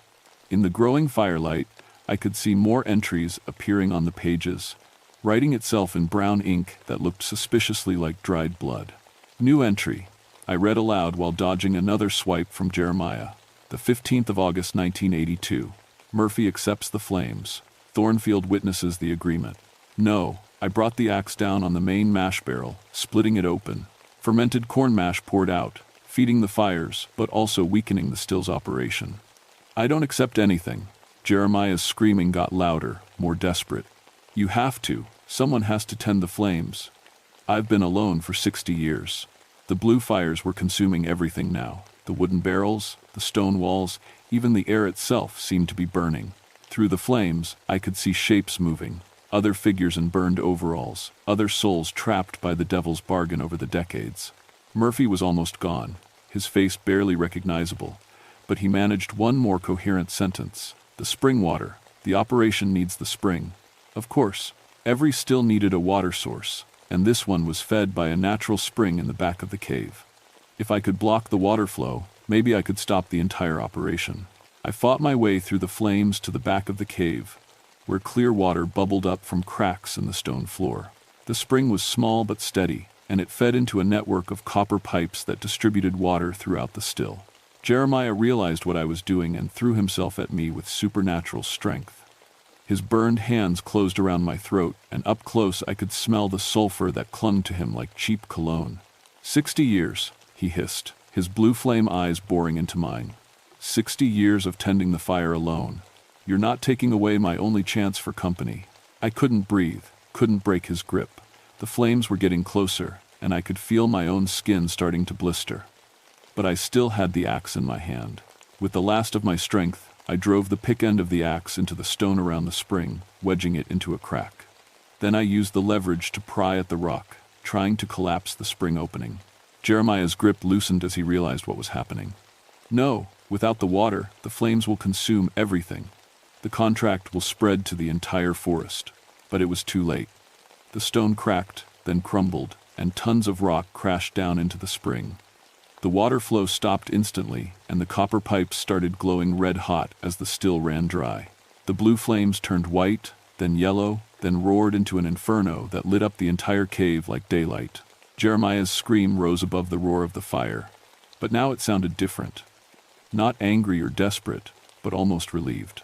Finally, he whispered, as his burned form began to dissolve in the flames. Finally, it ends. Murphy was changing back, his skin healing as the supernatural fire released its hold on him. He was unconscious but breathing, his body returning to normal as the cursed moonshine left his system. The flames were consuming the still now, melting the copper, turning the wooden barrels to ash. But they were also burning themselves out. No longer sustained by the devil's bargain, the supernatural fuel was exhausted. I grabbed Murphy under his arms and dragged him toward the cave entrance. Behind us, the fire was collapsing in on itself, imploding like a star, dying. The temperature dropped from unbearable to merely hot, and fresh air started flowing into the cave. We made it outside just as the cave system collapsed. Tons of stone crashed down, sealing the chamber forever. The blue flames flickered once more through the cracks, then died completely. The silence that followed was the most beautiful sound I'd ever heard.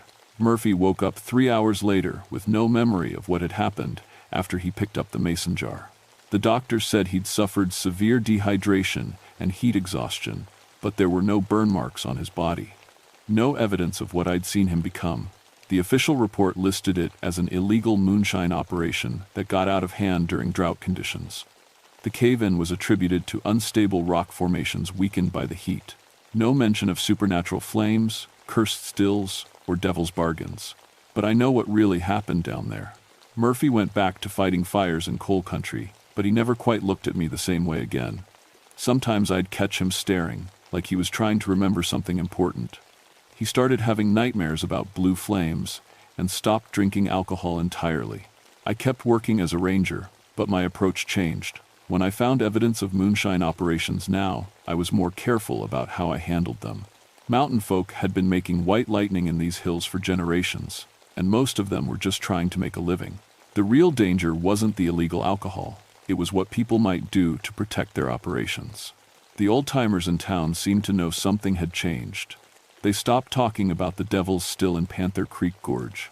When hikers asked about the strange stories, folks would just shake their heads and suggest safer places to explore. But every August, when the drought comes and the Forest Service puts us on fire alert, I make sure to patrol the outer edges of Panther Creek, just to be safe. Because 3 months after the cave-in, I was checking the area and found something that made my blood run cold. New growth had appeared where the burned circles used to be, plants that shouldn't exist in Kentucky soil. Mountain laurel with leaves that glowed faintly blue in the darkness, creek stones that stayed warm even in winter. And sometimes, when the wind is just right and the drought has made everything still and quiet, I swear I can still hear humming echoing up from the sealed cave. That same sad mountain tune Jeremiah used to sing while tending his cursed fire. The devil's bargains in these mountains run deeper than copper pipes and corn mash. They run all the way down to the roots of the hills themselves. And sometimes, when one contract ends, the debt just transfers to the land itself, waiting for the next willing soul to pick up a mason jar and make their own deal with whatever dark forces still move through these ancient gorges. I've been a ranger for 15 years, and I've learned to respect both the law and the old stories. Because in these Kentucky mountains, the two aren't as different as you might think. Some places are just cursed, and the best thing you can do is post warning signs and hope folks are smart enough to stay away. But they never are.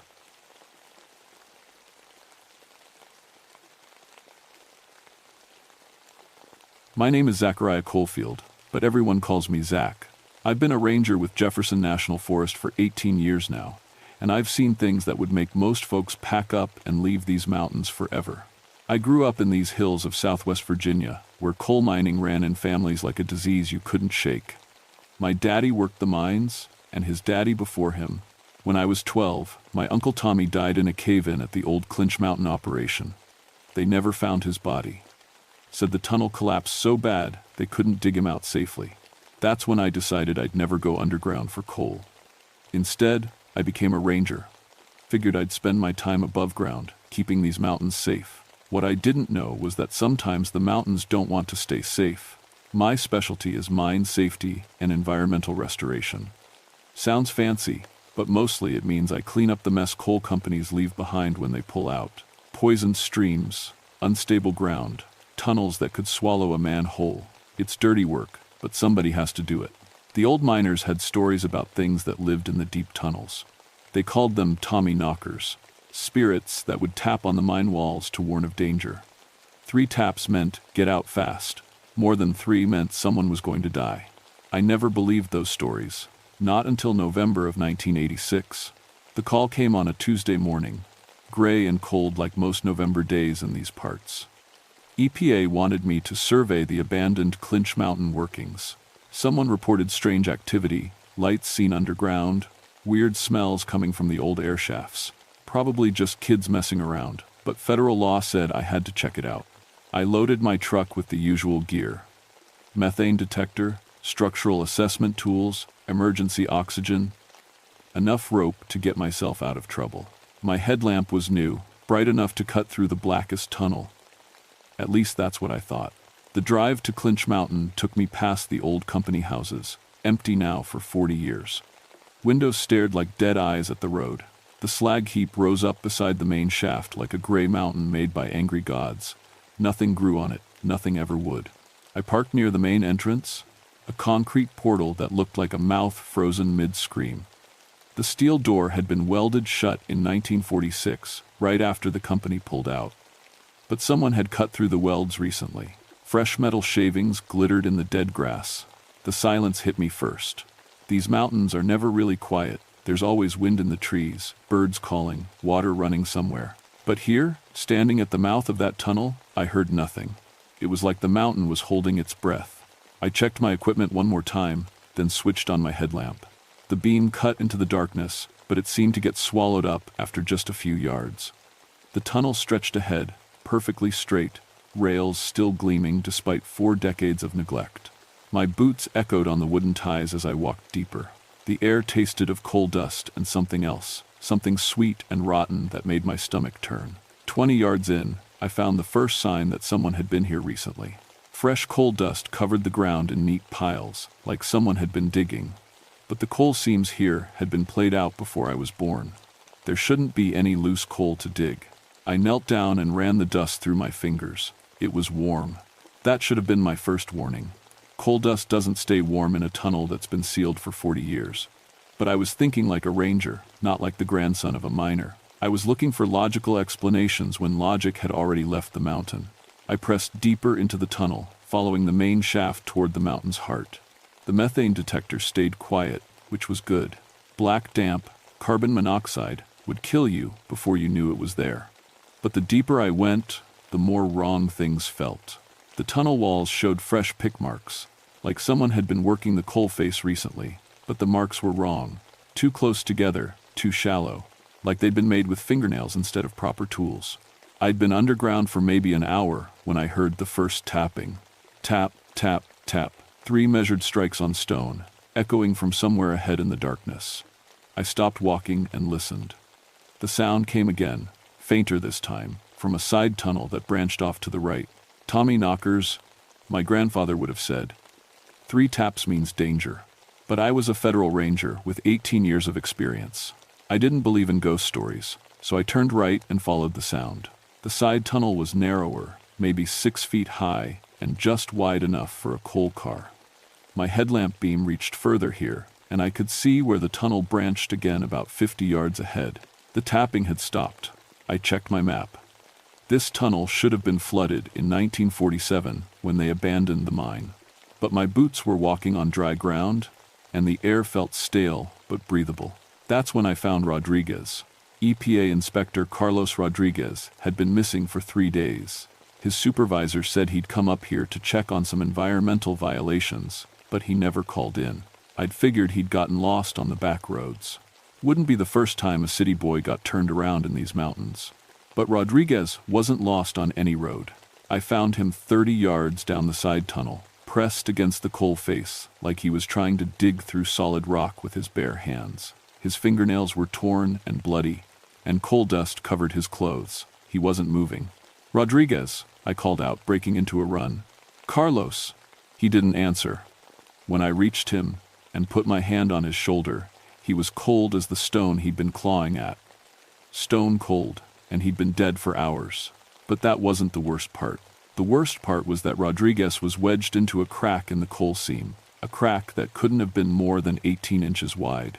Rodriguez was a big man, maybe 200 pounds, and broad in the shoulders. There was no way he could have fit through that gap. No way he could have fit through it alive, anyway. I checked for a pulse, knowing I wouldn't find one. Rodriguez's eyes were open, staring at something in the coal face. Something I couldn't see. His mouth was open too, like he'd been screaming when he died. I grabbed my radio, but got nothing but static. We were too deep for signals to reach the surface. I was on my own. I should have left right then. Should have gone back to my truck and called for backup. But Rodriguez had been a good man, and I couldn't leave him wedged in that crack like a piece of mining equipment. His family deserved better. I tried to pull him out, but he wouldn't budge. It was like the mountain had swallowed him halfway and decided to keep him. Every time I pulled, the crack seemed to get tighter around his chest. That's when I heard the scratching. It came from deep inside the coal seam, behind where Rodriguez was stuck. A slow, rhythmic scratching like claws on stone, or fingernails on coal. I pressed my ear against the seam and listened. The scratching was definitely there, coming from somewhere impossible. The coal face looked solid, but sound was traveling through it like it was hollow. Asterisk, scritch, scritch, scritch, asterisk. And then, so faint I almost missed it, I heard something else. Breathing. Something was alive back there in the solid coal. And it was breathing. I yanked my head away from the seam and stumbled backward. My headlamp beam swung wildly around the tunnel, throwing crazy shadows on the walls. For just a second, I thought I saw something moving in one of those shadows. Something pale and too thin, sliding along the wall like water. But when I steadied the light, there was nothing there. Just Rodriguez, dead in the crack, and the sound of breathing from impossible places. I tried to radio for help again, but the static was worse now. It sounded almost like voices, whispered conversations just below the level where I could make out words. My hands were shaking as I clipped the radio back to my belt. The breathing had stopped. The scratching had stopped. Even my own echo seemed to get swallowed up by the tunnel walls. The silence was so complete it felt like being inside a coffin. That's when my headlamp started to dim. The beam flickered once, twice, then settled into a weak yellow glow that barely reached 10 feet ahead. I checked the battery, still showing full charge. But the light kept getting weaker. In the growing darkness, I heard the tapping again. Asterisk, tap, tap, tap, asterisk. 3 strikes, like before. But this time they came from behind me, from the direction I'd come. Something was between me and the way out. Asterisk, tap, tap, tap, tap, asterisk. 4 taps now, more than 3. According to my grandfather's stories, that meant someone was going to die. I had 2 choices: go deeper into the mountain or try to get past whatever was tapping behind me. Neither option felt good, but at least going deeper meant I could look for another way out. These old mines connected to each other like a spider web. Find the right tunnel, and you could come out miles from where you went in. I left Rodriguez where he was. Wasn't anything else I could do for him now. The main tunnel sloped downward as it headed toward the mountain's heart. My weakening headlamp showed wooden support beams that looked ready to collapse. Some of them were cracked, held up by nothing but habit and prayer. Coal dust drifted down from the ceiling like black snow. The deeper I went, the warmer it got. That was wrong too. Mines were supposed to stay cool year-round. But sweat was running down my back, and my breath was starting to fog in the beam of my headlamp. I passed side tunnels every 100 yards or so. Most were blocked by cave-ins or steel doors welded shut, but a few gaped open like hungry mouths, and from those came sounds I didn't want to think about. Scratching, breathing, and once, what sounded like someone crying. My methane detector should have been screaming warnings, but it stayed silent. Whatever was wrong with this place, it wasn't gas.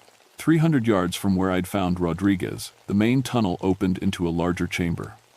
This was the old loading area where coal cars would be filled from the side tunnels. My headlamp beam couldn't reach the far walls, but I could hear my footsteps echoing in a space much bigger than any tunnel. That's where I found the bones. They were arranged in neat piles around the chamber's edge, sorted by size like someone was organizing them for a purpose. Arm bones here, leg bones there, skulls in a row against the far wall. Most were old, yellow with age, but some still had bits of flesh clinging to them, and some still had bits of clothing. I recognized the EPA badge before I saw the name tag. Rodriguez had been carrying backup identification in his jacket pocket. The jacket was here, torn into strips and woven through a rib cage like someone was trying to make art out of death. But Rodriguez was still wedged in that crack 300 yards behind me. So how did his jacket get here? I was staring at the bone arrangement when my headlamp finally died completely. The darkness in a mine isn't like darkness anywhere else. It's absolute. Hold your hand an inch from your face and you can't see it. The darkness has weight to it, pressing down on you like tons of rock. I fumbled for my backup flashlight, hands shaking so bad I nearly dropped it. When the beam came on, it showed something that made my knees go weak. The bones had moved. They were still arranged in piles, but the piles were different, closer together. And in the center of the chamber, where there had been empty space before, now sat a perfect skeleton, complete from skull to foot bones, assembled like someone who knew what they were doing, like someone who'd had practice. The skeleton was wrong, though. Too long in the arms and legs. The spine was stretched like taffy, and the skull was elongated in a way that would never fit a human brain. It looked like what a person might become if they got pulled through something too small for them to fit through. Something like an 18-inch crack in a coal seam. I backed toward the tunnel entrance, keeping my light on the skeleton. But as I moved, I heard something that stopped my blood cold. The bones were clicking together, settling, like they were trying to stand up. That's when I ran. I sprinted back through the main tunnel, my flashlight beam bouncing wildly. Behind me came a sound like a dozen people typing on keyboards, the click and clatter of bone against bone, and underneath that, a wet sliding sound like something being dragged across stone. My boots pounded on the wooden ties. I could see the side tunnel where Rodriguez was stuck, getting closer. 20 yards, 10 yards, 5 yards. The clicking sounds were getting louder, closer.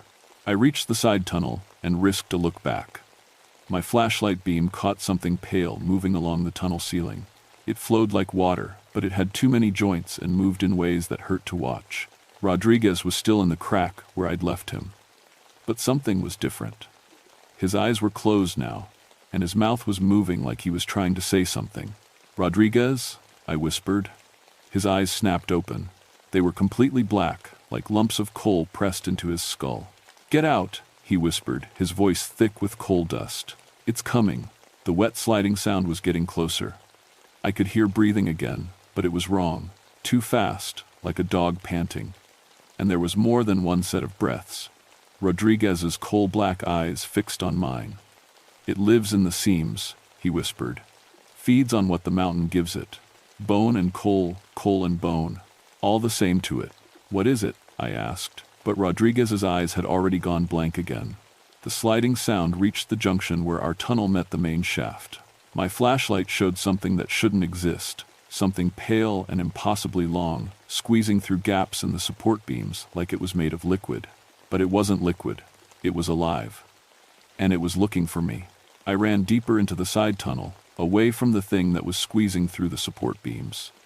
The tunnel got narrower as it went, until I had to duck to keep from hitting my head on the ceiling. Behind me, the wet sliding sound kept getting closer. The tunnel ended at a coal face, solid black wall that looked like it had never been worked. But there were fresh scratches in the coal, and the wall felt warm when I pressed my hand against it.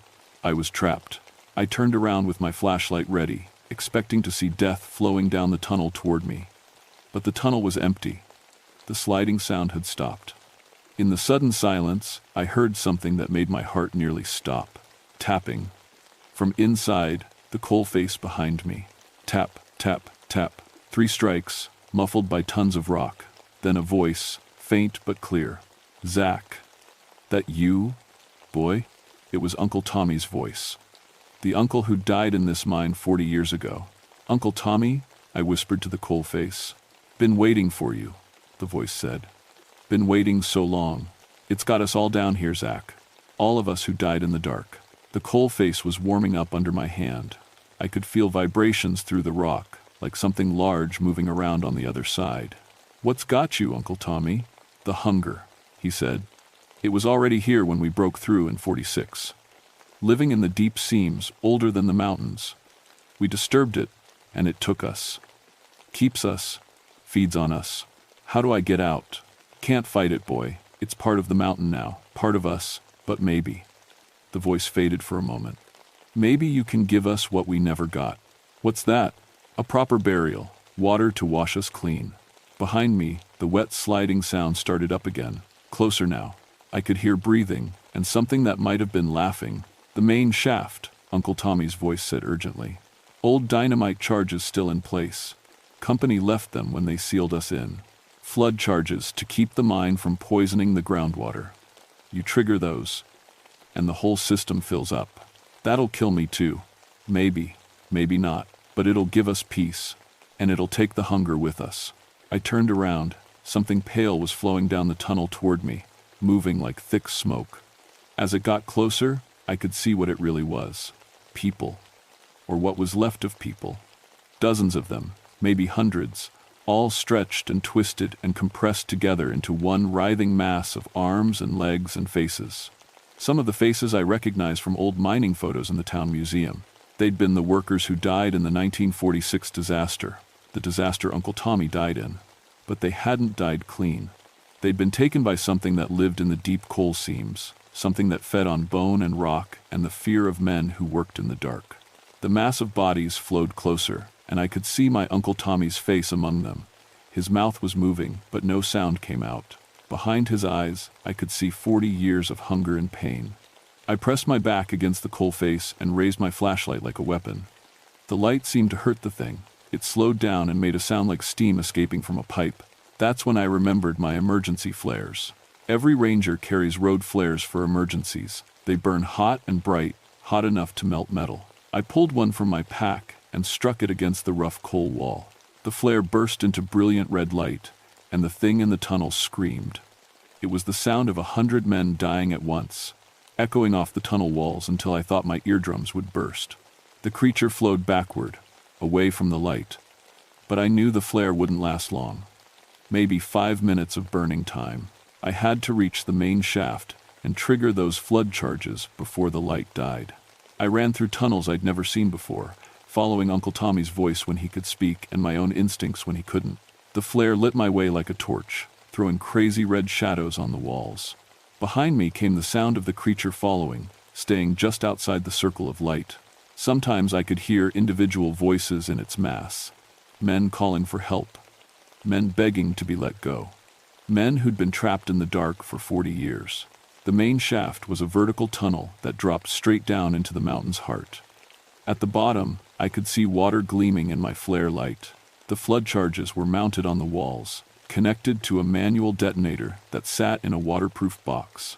The box was locked, but 40 years underground had rusted the metal. I smashed it open with a rock and found the detonator inside, still connected to cables that disappeared into holes drilled in the shaft walls. My flare was burning lower, maybe 2 minutes left. The creature flowed into the shaft chamber, staying in the shadows but getting closer. I could see Uncle Tommy's face more clearly now, and the faces of dozens of other men. They were trying to fight the thing that held them, trying to break free. "Do it, boy," Uncle Tommy's voice said. "Give us peace." I put my hand on the detonator handle. "What about me?" "Hold on tight," he said. "And hold your breath." I gripped the handle and looked up at the creature one more time. For just a second, all the faces in its mass turned toward me. Some were angry, some were sad, but most were just tired. 40 years of being hungry and trapped and used for something else's purpose. "This is for all of you," I said, and threw the switch. The explosions came in sequence, starting deep in the mountain and working their way up. Each charge blew out a section of tunnel wall, and behind those walls was water. Lots of water. The mountain had been holding back underground rivers for 100 years, and now they all came rushing in at once. The flood hit the bottom of the shaft like a fist. I had maybe 10 seconds before the water reached me. I grabbed onto the ladder, bolted to the shaft wall, and held on like my life depended on it. Which it did. The water came up fast, black as coal and cold as winter. It filled the shaft in less than a minute, and I was underwater, holding my breath and trying not to panic. The current wanted to tear me loose from the ladder and drag me down into the flooded tunnels. But something else was in the water with me. I felt hands on my shoulders, not the grasping claws of the creature, but gentle hands that pushed me upward. Uncle Tommy and the others, helping me reach the surface one last time. I broke through into an air pocket near the top of the shaft and gasped for breath. The water was still rising, but slower now. Through the black water, I could see lights moving below me. Not the harsh beam of a flashlight, but soft glowing lights like candles. The miners were going home. It took the mine rescue team 6 hours to find me. They pulled me out through an old ventilation shaft, half drowned and talking about things they didn't want to believe.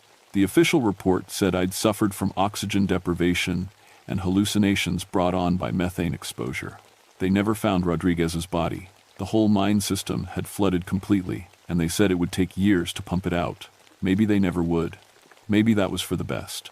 I kept working as a ranger for another 12 years, until my retirement in 1998. But I never went underground again. These mountains have enough secrets buried in them. Some of them should stay buried. The Clinch Mountain mine is still flooded today.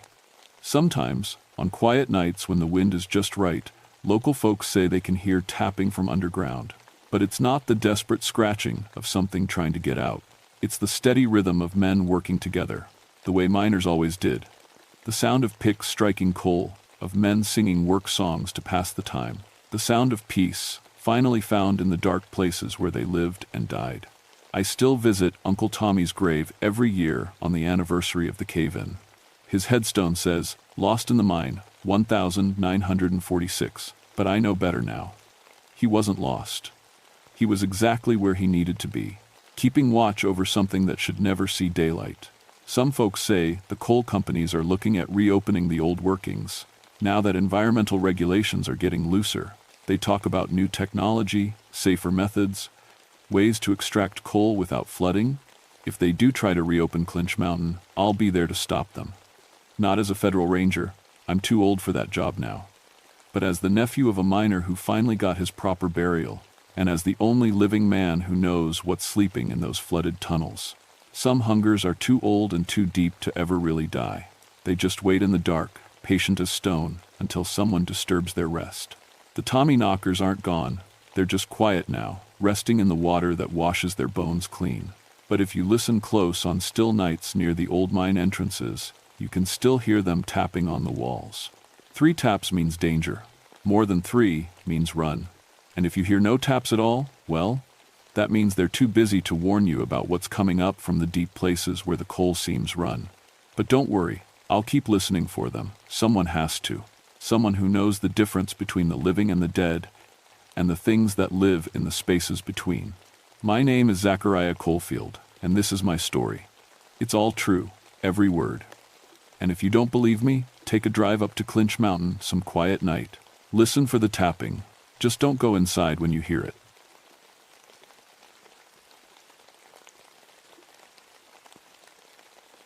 My name is Cordelia Waterstone, and I've been a park ranger at Cumberland Falls for 13 years now.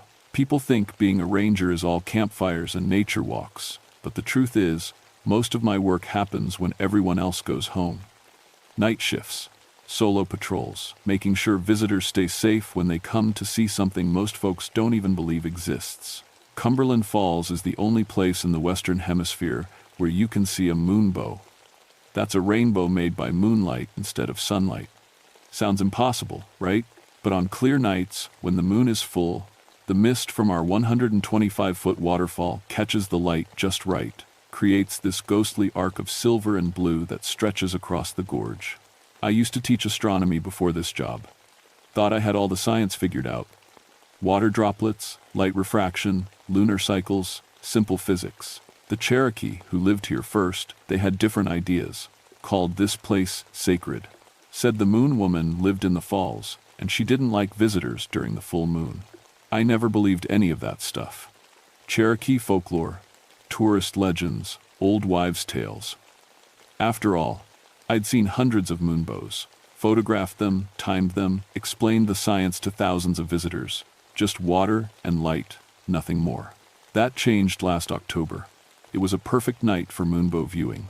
Clear skies, full moon rising over the gorge, steady mist from the falls. I'd set up the usual viewing area for the late-night crowd, about 20 people with cameras and blankets, all waiting for the show to start. The moonbow appeared right on schedule. Beautiful silver arc stretching across the mist, just like always. Visitors were snapping photos, kids pointing and laughing, everything normal. Then Mrs. Henderson, a tourist from Ohio, grabbed my arm. "Ranger Waterstone," she whispered, pointing at the moonbow. "There's someone in there." I looked where she pointed. Just mist and moonlight, same as always. "Sometimes the light plays tricks," I told her. "Makes you think you see things." But she wouldn't let it go. "No, look closer. There's a woman dancing inside the rainbow." I pulled out my binoculars, studied every inch of that moonbow. Nothing there but mist and reflected light. But Mrs. Henderson kept insisting, and soon other visitors were murmuring, pointing at the same spot. "She's walking on the water," someone said. "Her dress is made of light. She's looking right at us." I saw nothing, but my radio started crackling with static, even though it worked fine an hour earlier. My flashlight dimmed, and the waterfall? This sounds crazy, but the waterfall got quieter. Not silent, but muted, like someone had turned down the volume on nature itself. That's when I noticed something that made my skin crawl. Every single person staring at the moonbow had the same expression. Eyes wide, mouths slightly open, like they were hypnotized, like they were seeing the most beautiful thing in the world. I counted heads, started with 20 visitors. Now I only saw 19. "Hey," I called out, "everyone stay together." The spell broke. People blinked, looked around confused. The waterfall roared back to full volume. My radio cleared up. But Jake Morrison, the young photographer from Kentucky, was gone. We searched all night, found his camera by the edge of the viewing pool, still running. When I checked the photos later, most were normal moonbow shots. But the last 3 pictures showed something impossible. A woman made of mist and moonlight, standing in the center of the rainbow. She wore a dress that flowed like water, and her hair streamed with colors that shouldn't exist in moonlight. Her face was beautiful and terrible, with eyes that looked straight into the camera. In the final photo, she was reaching toward whoever held the camera, reaching out of the moonbow itself. We never found Jake Morrison. Park Service called it an accidental drowning, even though we never found a body. "Case closed," they said. These things happen near waterfalls, but I kept those photos. Studied them every day. Started reading the old Cherokee stories about this place. Stories about the moon woman who collected souls during the full moon, trapping them in her underwater palace beneath the falls. Stories I should have listened to a long time ago. The next month, I changed my patrol schedule, started coming in 2 hours before moonbow time, checking every inch of the viewing area. If something was hunting my visitors, I wanted to be ready. November's full moon brought a bigger crowd. Word was spreading about Jake's disappearance, and that always draws the thrill seekers. 35 people this time, including a paranormal investigation team from Tennessee. I set up my equipment early. Night vision scope, electromagnetic field detector, infrared thermometer, gear I'd borrowed from the university where I used to teach. If something supernatural was happening here, science would catch it. The paranormal team set up their own equipment: cameras, recording devices, motion sensors. Their leader, a serious woman named Dr. Sarah Chen, had studied Jake's photos. She believed something was there. Energy readings are off the charts, she told me as the moon rose. Whatever's in this place, it's active tonight. The moonbow appeared at 9:47 p.m., right on schedule. But something was different. Instead of the usual silver-blue arc, this one had 7 colors. 7 distinct bands of light, including colors that don't exist in normal rainbows. That's impossible, I muttered, checking my notes. Moonbows only show white and pale blue. Dr. Chen's equipment started going crazy. Beeping, flashing, recording readings that shouldn't exist. The electromagnetic field just spiked, she said. Something's manifesting. That's when we heard the singing. It started soft, like wind through the trees. But gradually, we realized it was a human voice. A woman's voice, coming from inside the waterfall itself. Singing in a language none of us recognized, but somehow, we all understood what it meant. Asterisk, come to the water, come and dance. Come and never leave. Asterisk. The visitors started moving toward the pool. Not walking, drifting, like they were sleepwalking. Their eyes were fixed on the moonbow, and they all wore the same dreamy expression I'd seen last month. Stop, I shouted, but my voice sounded tiny against the singing. Everyone stay back from the water. Dr. Chen grabbed my arm. Look at the moonbow, she whispered. I looked. Inside the arc of impossible colors, a figure was taking shape. The same woman from Jake's photos, but clearer now. More solid. She danced in the air above the water, her feet never touching the surface. Her dress flowed like liquid moonlight, and her hair streamed with all 7 colors of the moonbow. She was the most beautiful thing I'd ever seen. And the most terrifying. The singing got louder. More visitors started walking toward the water, including 2 of Dr. Chen's team members. I ran after them, grabbed their arms, tried to pull them back. That's when I saw their reflections in the pool. The water should have shown 35 people standing on the viewing platform. Instead, it showed 37. 2 extra figures standing among us, people I'd never seen before, wearing clothes from decades past. One was Jake Morrison. I blinked hard, looked again. Jake's reflection waved at me from the water, even though Jake wasn't there. His mouth moved, forming words I couldn't hear over the singing. Behind him, other figures appeared. Men and women in clothing from different eras, all waving, all trying to speak. All trapped in the reflection. Dr. Chen, I yelled, look at the water. But when I turned around, Dr. Chen was gone. So were 3 of her team members. The rest of the visitors stood frozen, staring at the dancing woman in the moonbow. I grabbed my radio. This is Ranger Waterstone. I need backup at Cumberland Falls immediately. We have missing persons. Static, dead air. Then, impossibly, Jake Morrison's voice came through the speaker. Cordelia, he said, clear as day. She's so beautiful, the moon woman. She showed me her palace under the water. Crystal halls, rooms made of flowing light. I never want to leave. Jake, where are you? In the reflection. In the dancing light, she collects us, Cordelia, collects our souls in the moonbow. We're her treasures now. The radio went dead. I looked back at the water. Doctor? Chen's reflection stood next to Jake's, both of them waving from inside the pool.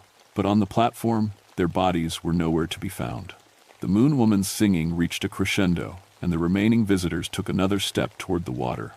Soon, they'd all be in the pool, all be trapped in her underwater collection. I did the only thing I could think of. I grabbed my emergency flare gun and fired it straight at the moonbow. The red flare tore through the arc of light. The moon woman's song cut off with a shriek that sounded like breaking glass. The dancing figure dissolved back into mist, and the impossible colors faded to normal moonbow silver blue. The visitors blinked, looked around confused. What happened? Someone asked. Where's Dr. Chen? I helped them pack up and leave, told them there'd been a technical problem with the equipment, made up some story about gas leaks from the falls causing hallucinations. Most of them believed it, but I knew the truth. The moon woman was real. and she was hunting during every full moon, collecting souls, trapping them in reflections, adding them to her underwater palace. And next month, she'd be hungry again. I spent the next 3 weeks researching everything I could find about Cumberland Falls. Old newspapers, Cherokee oral histories, missing persons reports going back to the 1800s. The pattern was clear once you knew what to look for. Every full moon, people disappeared near the falls. Sometimes one, sometimes several. Always during moonbow viewing. Always near water. The bodies were never found, but witnesses reported seeing figures in the mist, hearing, singing, watching people walk into the falls and vanish. The Cherokee stories were more specific. They told of a medicine woman named Ayanna who guarded the sacred waterfall. She was supposed to protect the place from those who would harm it. But something went wrong. The spirits of the water corrupted her, turned her into something hungry and beautiful and terrible. They called her Envihayskaya, the Moon Woman. Said she lived in a crystal palace beneath the falls, surrounded by the souls she'd stolen over the centuries. The Cherokee tried to bind her with ceremonies and sacred stones, but she grew stronger with each soul she claimed. Eventually, they just stopped going to the falls during the full moon, told their children to avoid the water when the moonbow appeared. The warnings became legends, and the legends became stories no one believed anymore. I believed them now. December's full moon was 2 days away. I put in for vacation time, planned to spend the night patrolling alone. If the Moon Woman wanted to collect souls, she'd have to go through me first. But my supervisor, Janet Mills, had other ideas. "Cordelia, you've been acting strange lately," she said when I requested the time off. "All this research about disappearances, asking weird questions about Cherokee folklore. Maybe you should take some real vacation time. Get away from the falls for a while." "Janet, you don't understand. People are in danger during the full moon. Something's hunting visitors." She gave me that look people get when they think you're losing your mind. "Cordelia, 3 people have gone missing in 2 months. That's tragic, but it happens. People get too close to the water, they slip, they fall. It's not some supernatural entity." Then explain Jake's photos. Explain the electromagnetic readings Dr. Chen recorded before she vanished. Equipment malfunctions. Digital artifacts. There's always a rational explanation. I tried to convince her, but Janet had made up her mind.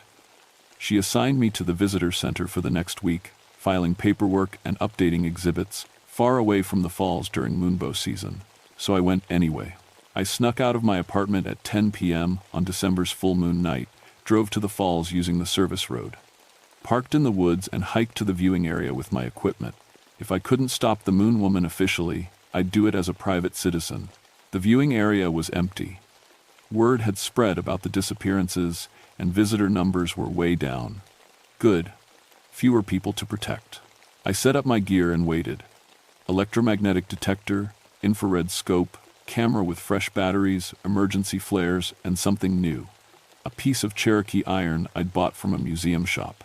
The old stories said iron could disrupt spirits, break supernatural bonds. The moonbow appeared at 10:23 p.m., normal colors this time, just silver blue mist and refracted light. I scanned it with my equipment, watching for any sign of the Moon Woman. Nothing at first. Then my electromagnetic detector started beeping. Faint at first, then stronger. Something was building in the mist above the falls. The singing started. This time, I was ready for it.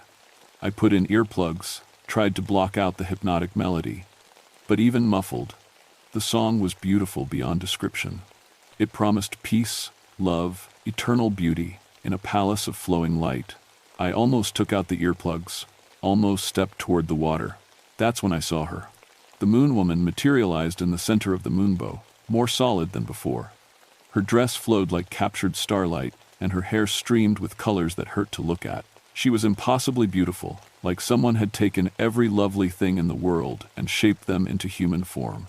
She looked directly at me and smiled. "Cordelia Waterstone," she said, and her voice carried over the waterfall's roar like she was standing next to me. "The ranger who thinks she can save them all. Do you know how long I've waited for you?" I raised my camera, started taking pictures. The flash didn't seem to bother her. "Every full moon, you send me visitors," she continued, dancing on air above the pool. "Teachers, photographers, researchers. Such interesting souls. Such beautiful memories to collect." Let them go, I said, surprised by how steady my voice sounded. Let all of them go. She laughed like music made of water. Why would I do that? They're happy in my palace. Safe from time, safe from aging, safe from pain. They dance in my crystal halls forever, and they never want to leave. I looked at the water. Sure enough, reflections filled the pool. Jake Morrison, Dr. Chen, dozens of others from different time periods, all of them waving, all of them trying to speak. They don't look happy, I said. The Moon Woman's expression darkened. You know nothing of happiness, little ranger. You work alone, sleep alone, live alone. Join my collection, and you'll never be lonely again. She began to descend toward the water, her feet almost touching the surface. As she moved, my reflection in the pool started to change. Instead of showing me as I was, it showed me as I could be. Younger, more beautiful, dressed in flowing robes of moonlight. Look at yourself, Cordelia. See what you could become. My reflection smiled and beckoned, started moving independently, reaching out of the water toward me. I found myself taking a step toward the pool, then another. That's when Janet Mills came crashing through the trees. Cordelia, she yelled, what the hell are you doing here? The spell broke. I jerked back from the water's edge, nearly falling. The Moon Woman shrieked in fury and began to fade. Janet, get back. Don't look at the water. But Janet was already staring at the moonbow. At the dissolving figure of the Moon Woman, her mouth dropped open. That's impossible, she whispered. Janet, don't listen to her singing. Don't. Too late. The Moon Woman's voice rose again, calling Janet's name. And Janet started walking toward the pool with that same dreamy expression I'd seen so many times before. I tackled her before she could reach the water. We went down hard on the rocky viewing platform, Janet struggling to get free. Let me go, she said. She's so beautiful.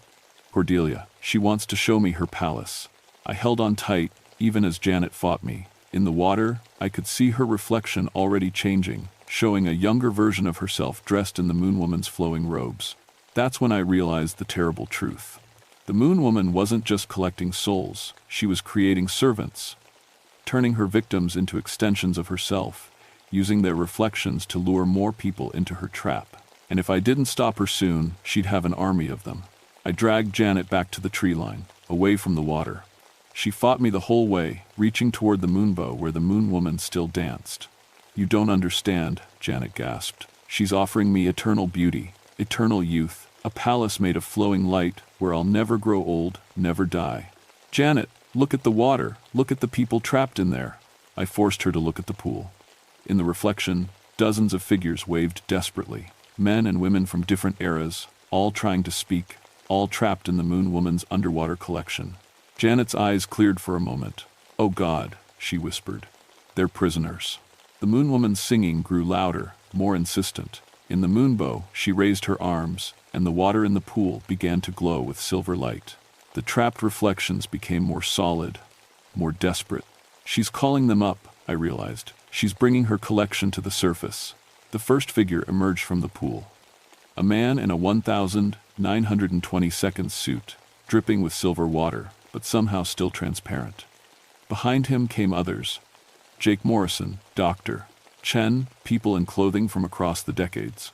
They moved like sleepwalkers, their eyes fixed on Janet and me. Beautiful, terrible servants of the Moon Woman, come to drag us into the water. I pulled out the Cherokee iron, held it up like a shield. The approaching figures recoiled, hissing like steam. Iron, I said. The stories were right. You can't touch iron. The Moon Woman's laughter echoed across the gorge. Clever little ranger, but iron only delays the inevitable. My servants will wait. I have all the time in the world. More figures emerged from the pool. Soon, an entire army of water-soaked souls surrounded us, keeping their distance from the iron but boxing us in. We couldn't stay here forever. That's when I remembered something from my Cherokee research. The binding ceremony. The ritual that had originally trapped the Moon Woman in the falls before she grew too strong and corrupted. It required 3 elements: sacred water from the source, iron to bind the spirit, and the willing sacrifice of a guardian. I had the iron. The sacred water was all around us. Cumberland Falls itself was the source. But the willing sacrifice. Janet, I said quietly, I need you to listen carefully. There's a way to stop her, but it's dangerous." "What do you mean?" "The Cherokee bound her before with a ceremony. A guardian willingly joined with the Moon Woman to keep her trapped.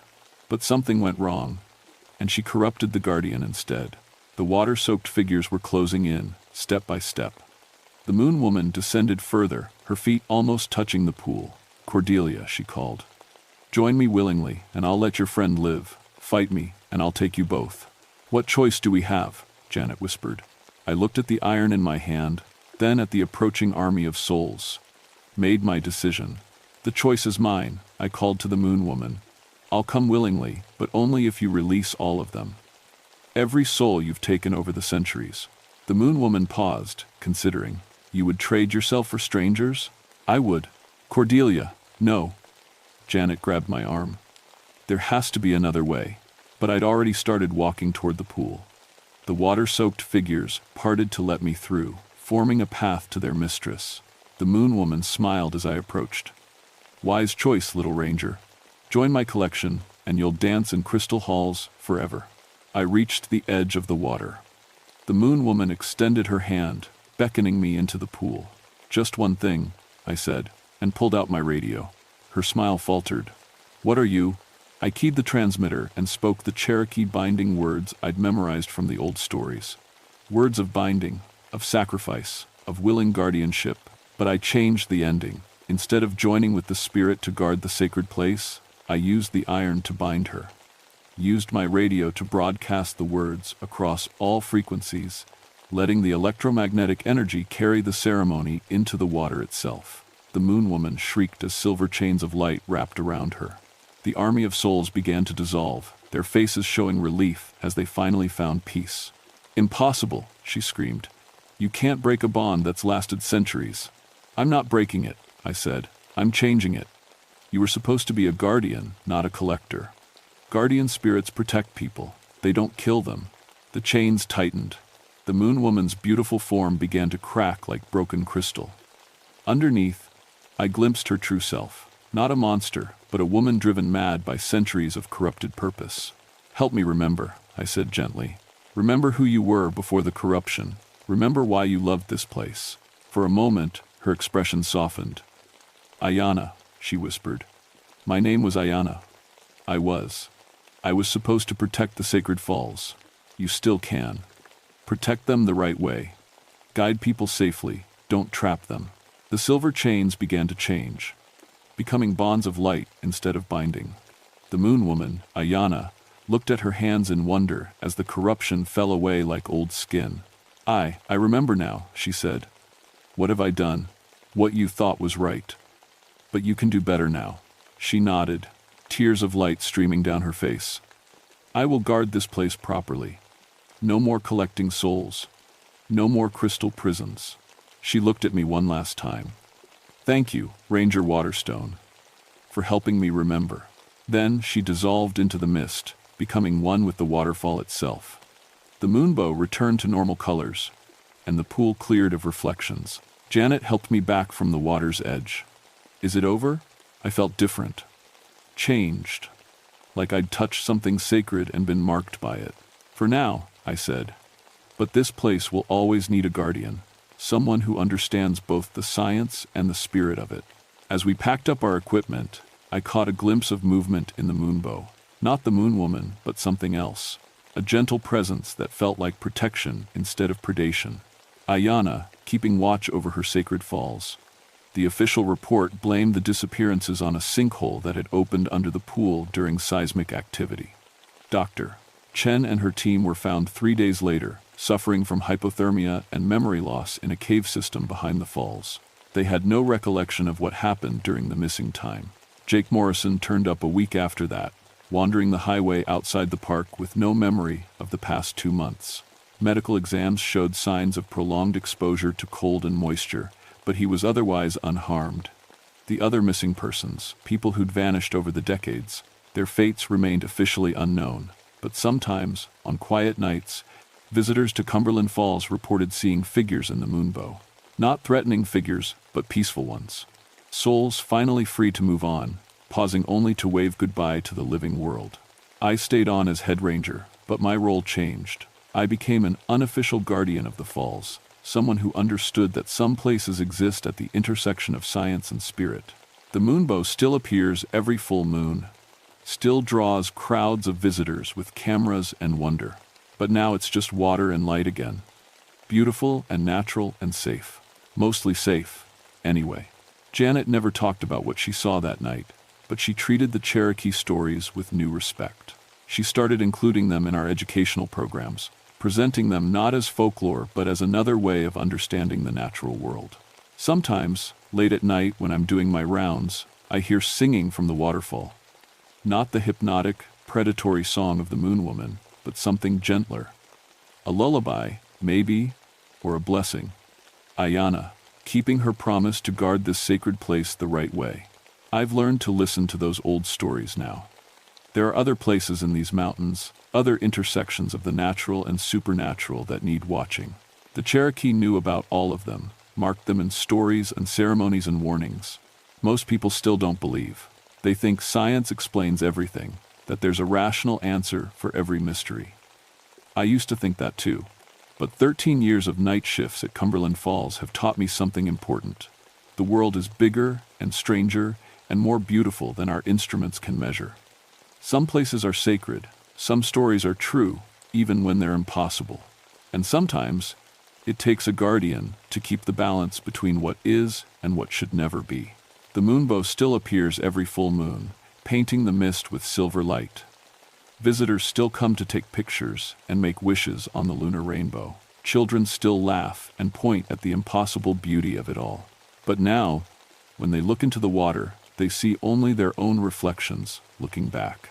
That's how it should be. That's how Ayana, the true guardian of Cumberland Falls, makes sure it stays.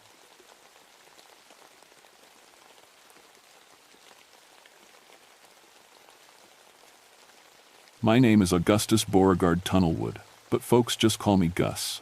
Been a ranger here in Cherokee National Forest for 21 years now, and I've seen just about everything these mountains can throw at a man. Bears, floods, lost hikers, drug runners, you name it.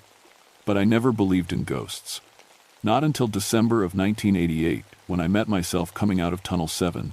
I worked the old railroad territory, mostly. Miles and miles of abandoned tracks from the 1,920 seconds, when the railroad company tried to punch a line straight through these mountains. They gave up after 3 workers died in a tunnel collapse, but the tunnels are still here. My job is keeping the hiking trails safe, making sure nobody falls into a hole or gets hurt on the old rusty tracks. I know these tunnels better than my own backyard. Used to work for the railroad myself, before I became a ranger. That was back in Alabama, before I moved up here after my brother died in a train accident. Maybe that's why I took this job. Felt like I owed something to the railroad, even the dead parts of it. The work keeps me busy. Trail maintenance, checking the old bridges, making sure hikers don't wander into dangerous spots. I've got my truck loaded with all the gear, inspection lights, safety rope, first aid kit, radio that barely works in these mountains. Most days, I'm the only person for miles around. These mountains hold their secrets tight. The locals tell stories about the old railroad days, about workers who never came home, about voices in the tunnels singing work songs nobody's heard in 60 years. I always figured it was just mountain talk. You know how it is in small towns. People love their ghost stories. But there was always something strange about Tunnel 7. It's the longest one, cuts right through Lookout Ridge. The entrance is all grown over with vines now, and inside it's dark as a grave. I check it twice a year, part of my regular rounds.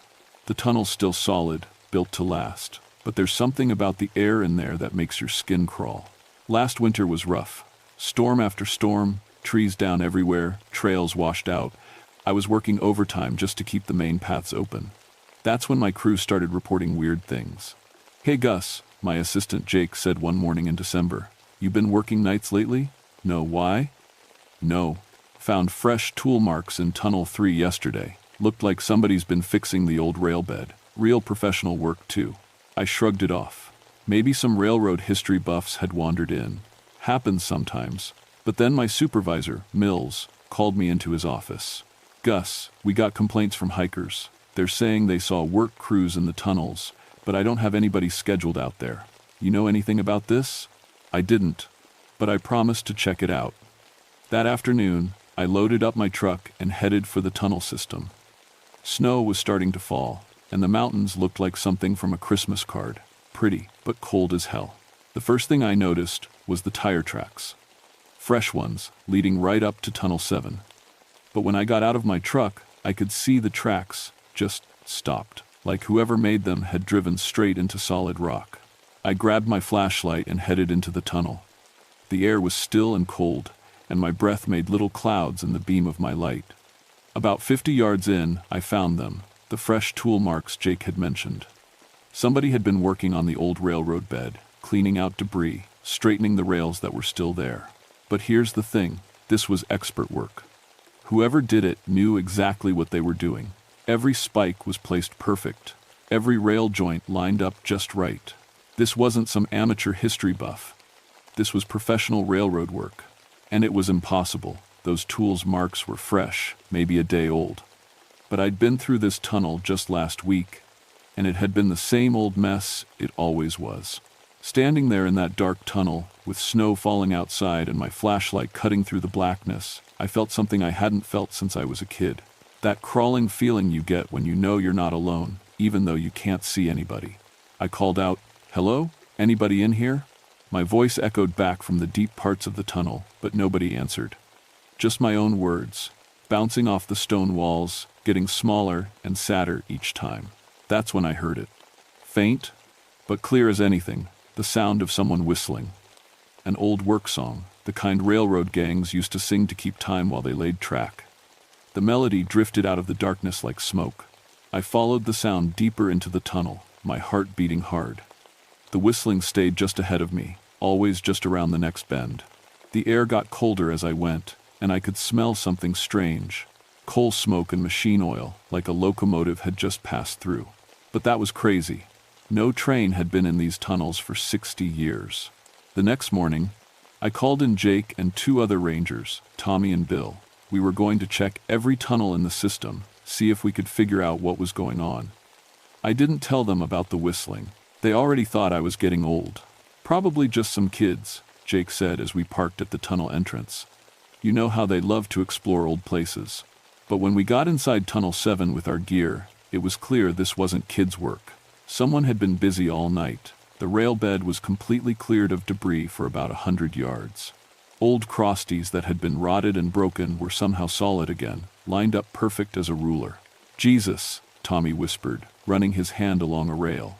"This metal's been polished. Look at it shine." He was right. The old rusty rails looked like they'd just come from the factory. But that was impossible. Steel doesn't fix itself. We split up to cover more ground. Jake and Bill went to check the side tunnels. Tommy and I kept going deeper into 7. Our flashlights made long shadows on the tunnel walls, and our footsteps echoed like drum beats. About a quarter mile in, Tommy grabbed my arm. "Gus, look." Up ahead, in the glow of our lights, we could see someone working. A man in old-fashioned railroad clothes, thick pants, suspenders, work boots.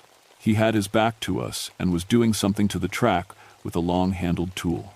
"Hey," I called out, "this is restricted area." The man didn't turn around.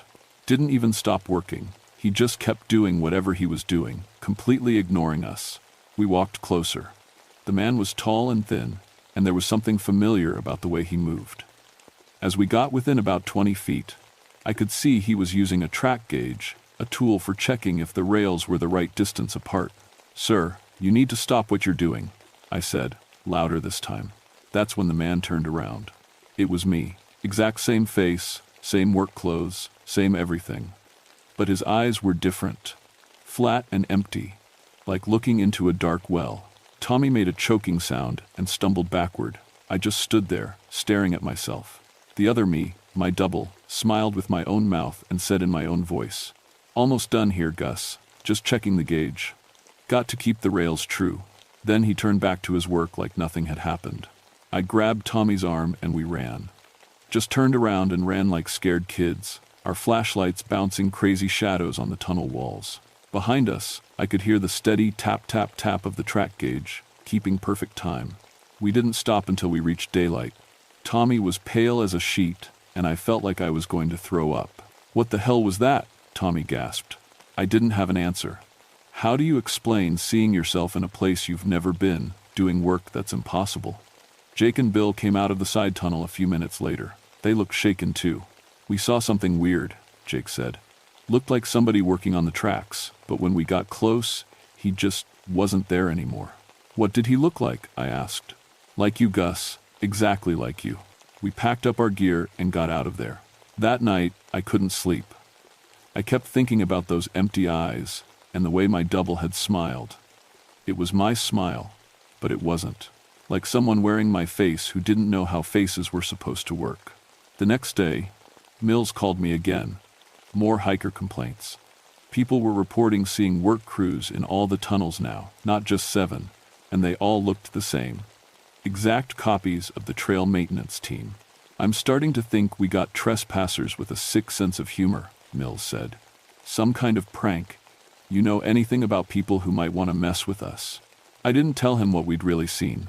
Mills was a practical man who believed in practical problems with practical solutions. He wouldn't believe that the tunnels were full of impossible people doing impossible work. But I had to know what was going on. That evening, I went back to Tunnel 7 alone. I know it was stupid, but I had to see if my double was still there. The tunnel was quiet when I entered. No sound of work, no whistling, just my footsteps and my breathing. I walked all the way to where we'd seen the other me, and found something that made my blood run cold. There was a work report lying on the track. Official Cherokee National Forest paperwork, filled out in my own handwriting. According to the report, I had completed track maintenance on Tunnel 7 the night before, working from 11 p.m. to 6 a.m. But I'd been home asleep at that time. I knew I had been, because I'd watched the late news and gone to bed at 10:30, like always. The signature at the bottom was perfect. Exactly how I signed my name. But I didn't remember writing it. I folded up the report and put it in my pocket. Walking back toward the entrance, I heard something that made me freeze. Footsteps behind me, matching my pace exactly. When I walked fast, they walked fast. When I slowed down, they slowed down. I turned around and shined my light back into the tunnel. Nothing there. But the moment I started walking again, I heard them, my own footsteps, echoing just a second behind my real ones. I ran the last 100 yards to daylight and didn't look back. That night, I called my brother's widow down in Alabama. I needed to talk to someone who knew me, someone real. Gus, you sound terrible, she said. What's wrong? How do you tell someone that you're seeing copies of yourself? That something in those old tunnels is wearing your face and doing your job? Just work stuff, I said. Been having some strange days. You know, she said, you always did work too hard. Ever since Johnny died, you've been pushing yourself like you got something to prove. Maybe you should take some time off. After I hung up, I sat in my kitchen drinking coffee and thinking about my brother. Johnny had been working on a bridge repair when a freight train came around a blind curve. He never had a chance. The company said it was human error. Johnny should have posted a lookout. But Johnny was careful. He knew railroad safety better than anyone. Something had gone wrong that day. Something that didn't make sense. Just like what was happening in the tunnels. I pulled out the work report I'd found and looked at it again. My handwriting, my signature, my employee number. But in the corner, there was something I hadn't noticed before. A date, the 15th of December 1923. The same day, 3 workers died in the tunnel collapse. The next morning, I found Tommy sitting in his truck outside the ranger station, staring at his hands. Tommy, you okay? He looked up at me with hollow eyes. Gus, I think I'm losing my mind. I went home last night and my wife said I'd already been there. She said, I came home at 5:30, ate dinner, watched TV, and went to bed. But I was with you in the tunnels until 7. My stomach dropped. What did your wife say when you got home the second time? That's the thing. She didn't see me come in. I used my key and went straight to the garage. She thought I'd been there the whole time. But this morning, she asked me why I left my work clothes in the washing machine. Said they smelled like coal smoke and machine oil. I drove to my house and checked my own laundry. Sure enough, there was a set of work clothes in my washing machine that I didn't remember putting there.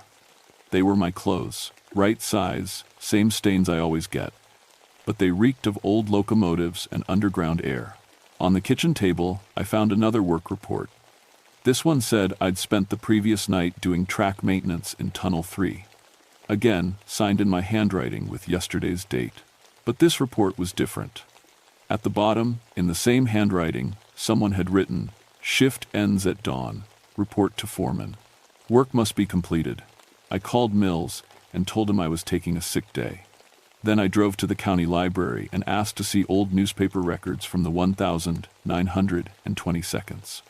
The librarian, Mrs. Henderson, was happy to help. "Doing research on the railroad, Gus? That's wonderful. Not many people remember the old days." She brought me stacks of yellowed newspapers from 1923. It didn't take long to find what I was looking for. Asterisk, asterisk, tunnel collapse, kills 3 railroad workers, asterisk, asterisk. Asterisk, December 15, 1923. Asterisk, asterisk. 3 men died yesterday evening when a tunnel under construction on the new Cherokee Mountain Line collapsed without warning. The victims were Augustus Beaumont, 48, track foreman, Thomas Millfield, 34, rail layer, and William Jacobson, 29, tunnel specialist. Asterisk, asterisk. According to survivors, the 3 men had remained in Tunnel 7 after the regular crew finished work, determined to complete the track laying before winter weather made further progress impossible. They were last seen at approximately 10 p.m., working by lantern light, asterisk. Asterisk, they were good workers, dedicated to finishing the job, said Railroad Supervisor Harold Mills. They knew that track had to be completed before the ground froze. Asterisk, asterisk. Recovery efforts are ongoing, but company officials say the tunnel is too unstable to continue excavation safely. Asterisk. I read the article 3 times before it sank in. Augustus Beaumont, close enough to Augustus Beauregard Tunnelwood, Thomas Millfield, Tommy, William Jacobson, Bill. Even the supervisor's name was Mills. Just like my boss. And they'd died trying to finish work in Tunnel 7, the same tunnel where I'd met my double. Mrs. Henderson noticed me staring at the paper. Terrible story, isn't it? My grandfather knew Augustus Beaumont. Said he was the kind of man who'd work himself to death before he'd leave a job unfinished. What happened to the tunnel after the collapse? Oh, they sealed it up for a while. But during the Depression, some work crews went back in there. They said they could hear hammering and voices, like someone was still working. Of course, nobody believed them. I thanked Mrs. Henderson and drove home to think. 3 workers had died in 1923, trying to finish laying track in Tunnel 7. Now, something wearing the faces of me and my crew was doing the same work, night after night. That evening, my phone rang. It was Bill. "Gus, something's wrong." My neighbor called and said he saw me working in my yard at midnight last night, but I was asleep, and this morning, I found my tool shed cleaned out and reorganized. All my railroad tools are missing. Your railroad tools? Yeah, the old ones my grandfather left me. He used to work for the railroad back in the 20s. Track hammer, rail tongs, spike maul, all the old-fashioned stuff. It's gone. I hung up and checked my own garage. My grandfather's railroad tools were missing too, tools I hadn't touched in years. But on my workbench, I found a note in my own handwriting. Tools needed for night shift. Will return when work is complete. Something was using us. Using our faces, our voices, our tools. But for what? I had to go back to the tunnels. I knew it was dangerous, but I needed answers. This time, I brought a camera and a tape recorder. If I was going crazy, at least I'd have proof. Tunnel 7 was busy when I arrived. I could hear the sounds of work echoing from deep inside, hammering, scraping, voices calling to each other. But when I got close enough to see, there was nobody there. Just fresh work on the tracks and the smell of coal smoke. I set up my camera and recorder where I'd seen my double before. Then I waited. Around midnight, they came. My whole crew, exact copies down to the last detail. But their movements were wrong, too precise, too mechanical. Like machines wearing human faces. My double saw me first. He smiled that empty smile and waved. "You're early for your shift, Gus. We got a lot of work to finish before dawn." "I'm not on shift," I said. "I don't work nights." He tilted his head like he didn't understand. "Course you do. Got to finish the track before winter. Foreman's orders." The other doubles, Tommy, Bill, and Jake, kept working like I wasn't there. They moved old railroad equipment that should have weighed tons like it was made of paper. They laid track with impossible speed, never stopping to rest or drink water. "What are you?" I asked. My double straightened up from his work. "We're the crew, Gus. Same as always. Been working this tunnel since 1923. Almost done now. Just got to finish this last section before the deadline." The deadline was 65 years ago. The railroad gave up on this tunnel. His smile faded. "Can't give up. Work's got to be finished. That's what we do. That's all we do." That's when I understood. These weren't ghosts exactly.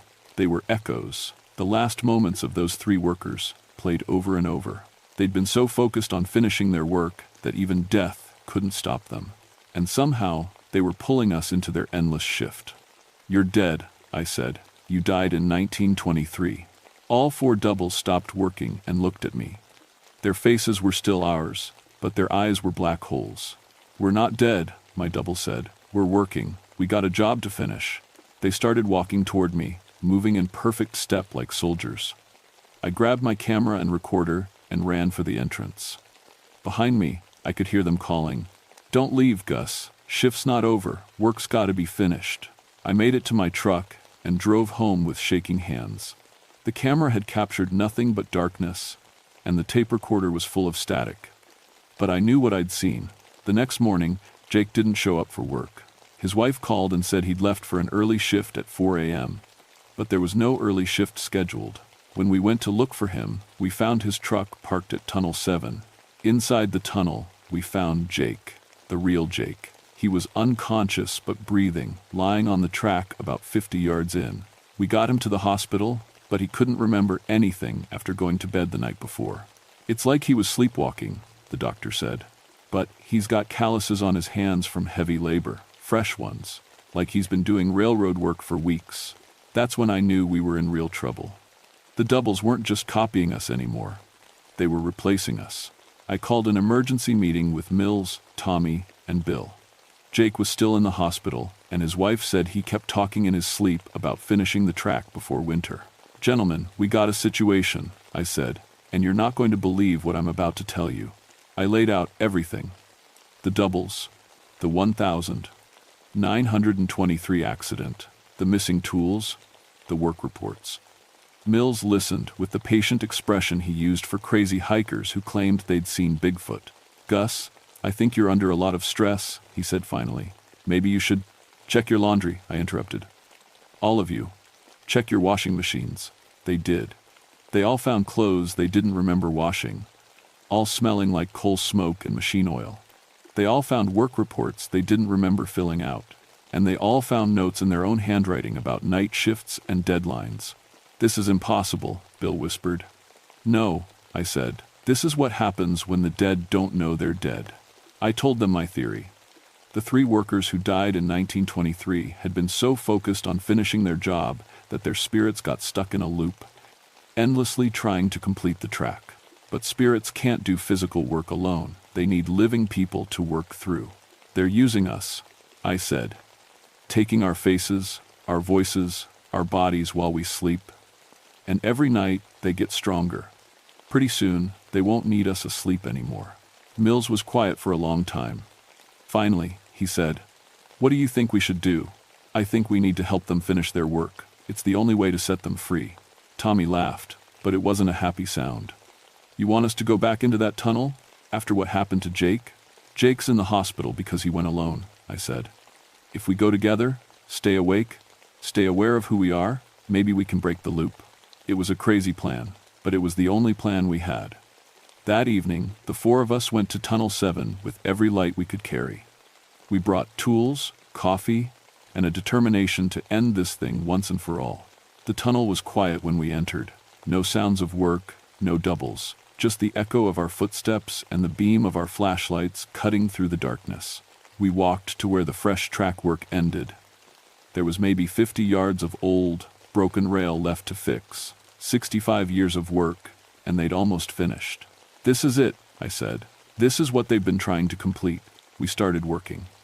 Real work, with real tools, fixing the track the way it should have been done in 1923. It was hard labor, and we were all older men, but something about it felt right. Around midnight, they appeared. Our doubles, standing just outside the circle of our work lights. They watched us with their empty eyes, but they didn't interfere. "Why aren't they stopping us?" Bill asked. "Because we're doing their job," I said. "We're finishing what they started." As we worked, I could feel something changing in the tunnel. The air got warmer, and the oppressive feeling that had always made my skin crawl started to fade. The doubles moved closer, but they looked different now. Less mechanical, more human. My double spoke, and for the first time, his voice sounded sad instead of empty. "Thank you," he said. "We've been trying so long to finish, so very long." "Why couldn't you stop?" I asked. "Why couldn't you rest?" Foreman said the work had to be done before winter. Said jobs were scarce, and good workers don't leave things undone. We promised we'd finish, no matter what. I understood. These men had died trying to keep a promise, and their spirits couldn't rest until that promise was kept. For 65 years, they'd been trapped by their own sense of duty. We worked through the night. As dawn approached, we laid the final rail and drove the last spike. The track was complete, straight and true, from one end of the tunnel to the other. The moment that last spike hit home, everything changed. The doubles smiled, real smiles this time, full of relief and gratitude. "Shift's over," my double said. "Work's done. Time to go home." They started walking toward the back of the tunnel, fading with each step. Just before they disappeared completely, my double turned back. "Take care of this place, Gus. It's good work. Important work." Then they were gone, and the tunnel was just a tunnel again, old and quiet and peaceful. We found Mills at the tunnel entrance when we came out. He'd been worried when we didn't check in, so he'd come looking for us. But the Mills we found wasn't quite right. His eyes were too flat, his smile too empty. "Good work, boys," he said in a voice that sounded like Mills but wasn't. "But there's more. Track needs fixing. Tunnel 3's got problems. Why don't you head over there?" I looked at Tommy and Bill. They saw it too. Whatever had been controlling the railroad workers was trying to start over with our supervisor. "No," I said firmly. "The work's done. Time to go home." The false Mills tilted his head. "But there's always more work, always more track to lay." "Not for us," I said. "Our shift is over." Something flickered across his face.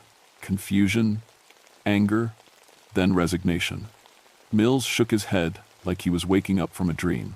"What am I doing here?" he asked. "How did I get here?" We helped him back to his truck and followed him home. I don't think he ever remembered coming to the tunnel that morning. It's been 6 months since that night in Tunnel 7. The strange incidents stopped completely. No more doubles, no more impossible work reports, no missing tools. The tunnels are quiet now, just old railroad artifacts, slowly being reclaimed by the mountain. Jake recovered completely, with no memory of his experience. We never told him the full story. Just said he'd been sleepwalking and got lost. Sometimes, though, I catch him staring at the tunnel entrances with a thoughtful expression, like he's trying to remember something important. I still do my rounds through the old railroad territory, checking trails and keeping hikers safe. But now I do it with a deeper understanding of what this place really is. It's not just abandoned infrastructure. It's a monument to working people who cared so much about doing their jobs right that they couldn't let go, even in death. I started researching other old railroad sites in Appalachia, and what I found doesn't surprise me anymore. Lots of stories about ghost workers, phantom trains, voices in abandoned tunnels. Most people dismiss them as folklore, but I know better now. There are places where the living world and the world of the dead overlap, where strong emotions and unfinished business create echoes that can last for generations. The tunnels under Cherokee National Forest were one of those places. But not anymore. The track through Tunnel 7 is complete now, and the workers who died building it have finally gone home. Sometimes, when I'm checking that tunnel, I think I can hear something like contentment in the silence, the peace that comes after a job well done. I've thought about retiring, maybe moving somewhere warmer where the mountains don't hold so many secrets. But this is my territory now, my responsibility. Good workers don't leave things undone, and there's always another trail that needs maintaining, another bridge that needs inspecting. Besides, I understand now that some jobs are bigger than just the work itself. Sometimes you're not just fixing trails or laying track, you're taking care of the people who came before you, making sure their sacrifices aren't forgotten. The railroad workers who died in 1923 weren't just building a tunnel, They were trying to connect isolated mountain communities, to bring progress and opportunity to places that had been forgotten by the outside world. That's work worth finishing, work worth remembering. So I keep making my rounds, keeping the trail safe, and telling the story to anyone who'll listen. Not the ghost story version, the real story, about working people who cared so much about their jobs that death couldn't stop them from trying to finish what they'd started. That's a kind of dedication you don't see much anymore. Maybe that's something we've lost in our modern world. The understanding that some work is bigger than ourselves, that the things we build and maintain will outlast us and matter to people we'll never meet. The tunnels are quiet now, but they're not empty. They're full of history, full of the sweat and effort of people who believed their work mattered. And maybe, late at night when the wind blows through the mountain passes, you can still hear an echo of their pride. I'll keep listening. It's part of the job.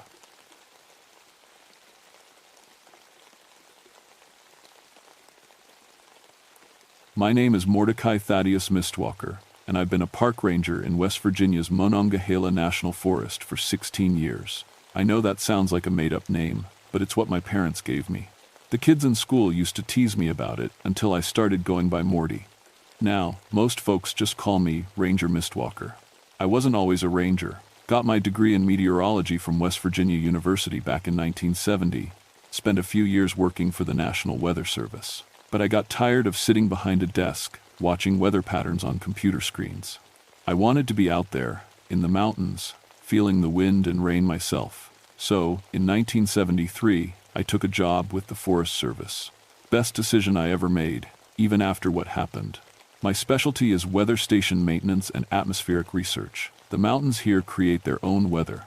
Fog rolls up from the valleys, gets trapped between the ridges, sometimes sits there for days. We've got monitoring stations scattered throughout the hollows, places where the mist never really goes away. I check the equipment, collect data, make sure everything's working right. For 16 years, I thought I understood every kind of fog formation these mountains could throw at me. Radiation fog on clear nights, upslope fog when moist air hits the ridges, evaporation fog rising from the streams. I had names for all of it, scientific explanations that made perfect sense. The old-timers around here, they've got different names. They talk about fog that takes people whole, about something they call the cloud walkers. Native legends going back hundreds of years. I always figured these were just stories. Ways for mountain folk to explain why hikers sometimes get lost and never found. The wilderness can be dangerous enough without adding ghosts to the mix. March of 1989 was when everything changed. Spring fog season was just starting, and we were getting temperature inversions almost daily. That's when warm air sits on top of cold air, trapping moisture in the valleys. Perfect conditions for the thick fog that makes these mountains famous. I was making my rounds, checking Station 7 up in Fog Hollow. That's what we call the deepest part of the valley, where the mist never really burns off, not even in summer. The trail up there is treacherous on a good day. When the fog rolls in, you can't see your hand in front of your face. The hike takes about 2 hours from the ranger station, following an old logging road that switchbacks up the mountain. The trees get thicker as you climb, ancient hemlocks and white pines that block out most of the sky. Even on clear days, it's dim under that canopy. When the fog comes, it's like walking into a white cave. I'd made this trip dozens of times, could probably do it blindfolded. But that morning, something felt different. The air was too still, too quiet. Usually you hear birds, squirrels rustling through the leaves, water trickling over rocks. But as I got closer to the hollow, all that stopped. Just silence, thick as cotton in my ears. The fog started about a quarter mile from the station. At first, just wisps curling around the tree trunks. Then it got thicker, until I could barely make out the trail markers. My equipment readings were all normal, temperature steady at 42 degrees, humidity at 90%, light wind from the southwest. Everything looked right on paper, but it didn't feel right. I've been in fog thousands of times. It's just water droplets suspended in air, nothing more mysterious than a cloud touching the ground. But this fog felt aware, like it was watching me, waiting for something. Every step I took echoed wrong, like the sound was coming from behind me instead of ahead. By the time I reached Station 7, I couldn't see more than 3 feet in any direction. The weather station looked like a ghost ship floating in white space. Solar panels, wind gauge, temperature sensors, all the familiar equipment, but somehow strange in the thick mist. I checked the data logger first. That's when I saw the first impossible reading. According to the instruments, the barometric pressure had dropped to 28.5 inches of mercury. That's hurricane-level low pressure. But we were nowhere near any storm system. The Weather Service had predicted clear skies all week. I tapped the gauge, thinking it was broken, but the reading stayed the same. Temperature was another problem. The digital thermometer showed 42 degrees, just like my handheld unit. But the old mercury thermometer attached to the station showed 38 degrees. 4 degrees difference between instruments sitting 3 feet apart. That doesn't happen with properly calibrated equipment. And then there was the humidity reading, 110%. That's not possible. Air can't hold more moisture than air can hold. It's like saying water is wetter than wet. But there it was, glowing green on the digital display. 110%. I started checking all the connections, making sure nothing was loose or corroded. The fog was so thick now I had to feel my way around the station with my hands. That's when I heard the voice. "Morty, you up there?" I froze. Nobody was supposed to be in the hollow. It's restricted access, too dangerous for casual hikers. And whoever was calling knew my nickname. "Hello?" I called back. "Who's there?" The fog swallowed my voice like it was eating the sound. No echo, no reply, just that suffocating silence. I waited, listening. Nothing but my own heartbeat and the soft drip of moisture from the trees. Maybe I'd imagined it. Fog can play tricks on your hearing, make you think you're hearing voices when it's just wind through the leaves. But there wasn't any wind. I finished my equipment check as fast as I could. Something about that fog made my skin crawl. It wasn't just thick, it was wrong somehow. Too white, too still, too quiet, like being wrapped in wet cotton. As I packed up my tools, I heard the voice again. Closer this time. "Morty, where are you? I can't see anything." My blood went cold. I knew that voice. It was Danny Kowalski, a local hiker who'd gone missing 3 weeks earlier. Search and Rescue had spent a week looking for him before calling it off. We figured he'd fallen into a ravine somewhere, maybe got turned around and died of exposure. "Danny?" I called out. "Danny, is that you?" "I'm lost, Morty. Been walking for hours. This fog won't lift." The voice seemed to come from everywhere at once. To my left, then my right, then somewhere above me in the trees. I pulled out my flashlight, but the beam just bounced off the white wall of mist. "Keep talking, Danny. I'll find you." I started moving toward where I thought the voice was coming from. The trail disappeared completely in the fog. I had to feel my way from tree to tree, using the trunks as guideposts. The ground was soft under my boots, covered in a carpet of wet leaves that muffled every step. "I can't find the trail," Danny's voice said. "Everything looks the same. Just white, everywhere." "Stay where you are," I told him. "Don't move. I'm coming to you." But as I stumbled through the fog, the voice kept shifting position. Sometimes it sounded like it was just ahead of me. Then it would come from behind, or off to one side. Like Danny was walking in circles around me, always just out of sight. After 20 minutes of this, I stopped. Something was very wrong.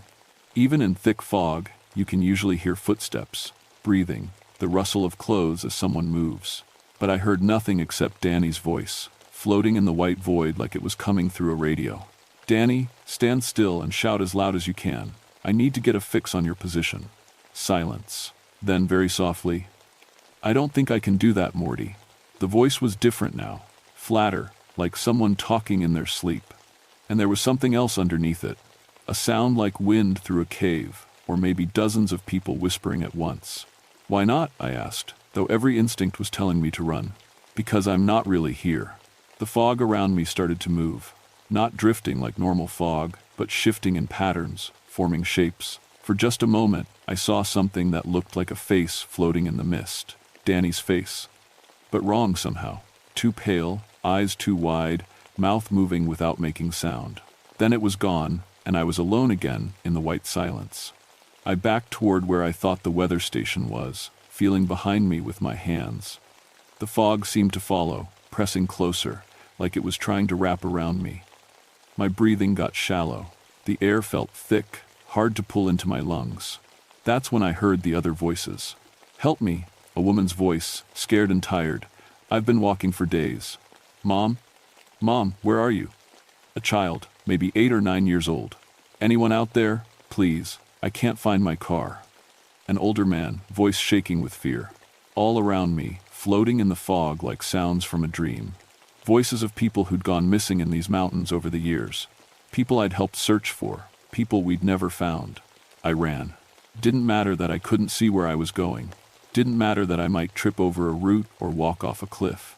I crashed through the underbrush, branches tearing at my jacket, fog flowing around me like water. Behind me, the voices followed. "Don't leave us, Morty. We're so cold. The fog won't let us go." I don't know how I found the trail. Maybe luck, maybe some ranger instinct I'd developed over the years.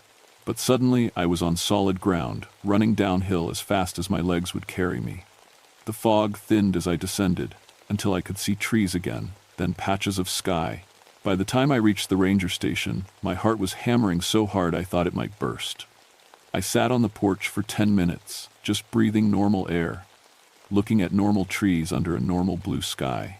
Inside, I called my supervisor, Chuck Morrison. Told him I'd had equipment problems at Station 7, that some of the readings were impossible, didn't mention the voices. Chuck would have thought I was losing my mind. Maybe I was. That afternoon, I drove over to the county library and spent hours reading old newspapers, missing persons reports going back 50 years. Hikers, hunters, kids who wandered off from camping trips, most were never found. The mountains are full of places where a body could disappear forever. But there were patterns I'd never noticed before. Most of the disappearances happened in spring and fall, during fog season. And they were clustered around the same areas: Fog Hollow, Misty Ridge, the valleys where the mist lingered longest. One article from 1967 caught my attention. A search and rescue volunteer named Bill Henderson had been leading a team looking for a missing teenager. According to his report, they'd been following the boy's tracks when a sudden fog bank rolled in. Henderson claimed he heard the teenager calling for help, but when they tried to follow the voice, it led them deeper into the wilderness instead of toward safety. The boy was never found, but Henderson was so shaken by the experience that he quit the search team and moved away from the area. The newspaper quoted him as saying, "That wasn't no natural fog. Something lives in it, and it's hungry." I closed the newspaper with shaking hands. 60 years of missing people, 60 years of fog that didn't behave like fog should, and now it knew my name. I didn't sleep much that night. Every time I closed my eyes, I heard those voices calling from the fog. Danny Kowalski, asking for help. The woman who'd been walking for days, the child looking for his mother. The next morning, I called Dr. Sarah Vance at the university. She was an atmospheric scientist I'd worked with before, someone who specialized in unusual weather patterns. If anyone could explain what I'd experienced, it was her. "I need you to look at some atmospheric data," I told her. "There's something strange happening in Fog Hollow." "Strange how?" Dr. Vance sounded interested. She loved a good scientific mystery. Impossible barometric readings, temperature variations that don't make sense. Humidity levels over 100%. There was a pause. "That's not possible, Morty. Your equipment must be malfunctioning." That's what I thought, but I checked everything twice. "The readings are real. I'll be up tomorrow," she said. "This I have to see." Dr. Vance arrived the next afternoon with a truck full of portable weather monitoring equipment. She was a small woman in her 50s, with gray hair and sharp blue eyes that missed nothing. We'd worked together on several research projects over the years. If anyone could figure out what was happening in that hollow, it was her. We loaded up my Jeep and headed for the mountains. It was a clear day, no fog in sight, perfect conditions for scientific observation. "Tell me exactly what you experienced, Doctor," Vance said as we drove up the winding mountain road. I told her about the impossible readings, the strange silence, the way the fog felt different somehow. I didn't mention the voices. Not yet. We parked at the trailhead and hiked up to Station 7. In the daylight, with clear skies overhead, everything looked normal. The weather station stood in a small clearing, surrounded by tall pines. Birds sang in the trees. A creek babbled somewhere nearby. Dr. Vance set up her equipment while I checked the regular instruments. Everything read normal. Temperature, 58 degrees. Humidity, 40%. Barometric pressure, 30.15 inches. Exactly what you'd expect for a spring afternoon in the mountains. I don't see any anomalies, Dr. Vance said, frowning at her portable weather station. All readings are within normal parameters. I felt stupid. Maybe I had imagined the whole thing. Maybe the fog had just gotten to me, made me paranoid. Then the temperature started dropping. It happened fast. In the space of 5 minutes, the air went from 58 degrees to 45. Then 40. Then 35. Our breath started showing in little white puffs. That's not normal, Dr. Vance muttered, watching her instruments. The sun's still shining. There's no weather system moving in. The fog came next. Just wisps at first, curling up from the hollow below. But it moved wrong, flowing uphill against the wind, pooling in places it shouldn't pool. Within minutes, thick white mist surrounded us. Look at this, Dr. Vance called out, her voice muffled by the fog. The barometric pressure just dropped 6 inches in 2 minutes. That's impossible. I couldn't see her anymore, even though she was only 10 feet away. The fog was thicker than anything I'd ever experienced, like being buried in white sand. Sarah, where are you? Over here, by the instruments. But her voice came from the wrong direction. I turned toward the sound and took a step, then another. My foot hit something solid, a tree. But that was wrong. There weren't any trees between the weather station and Dr. Vance's equipment. I knew this clearing like the back of my hand. Sarah, I'm right here. But now her voice came from behind me. Where did you go? I pulled out my compass. The needle spun wildly, unable to find magnetic north. My altimeter showed 3 different elevations in the space of 30 seconds. 2,800 feet, then 3,200, then 1,900. Like the ground itself was shifting under my feet. That's when I heard the new voice. Dr. Vance, is that you? A man's voice, unfamiliar but friendly. Thank God, I've been lost for hours. Who's there? Dr. Vance called out. My name's Robert Chen. I'm a graduate student from the university. I was collecting soil samples when this fog rolled in. I felt cold all over. Dr. Vance hadn't told anyone else about this trip, and no graduate students were authorized to be in this restricted area. Stay where you are, I shouted. Don't move toward that voice. Why not? Dr. Vance asked. If someone's lost, because Robert Chen disappeared in these mountains 2 years ago. His body was never found. Silence. Then Dr. Vance's voice, very small. Oh my God. The fog started moving faster, swirling in patterns that made no sense. And with it came more voices. Dozens of them.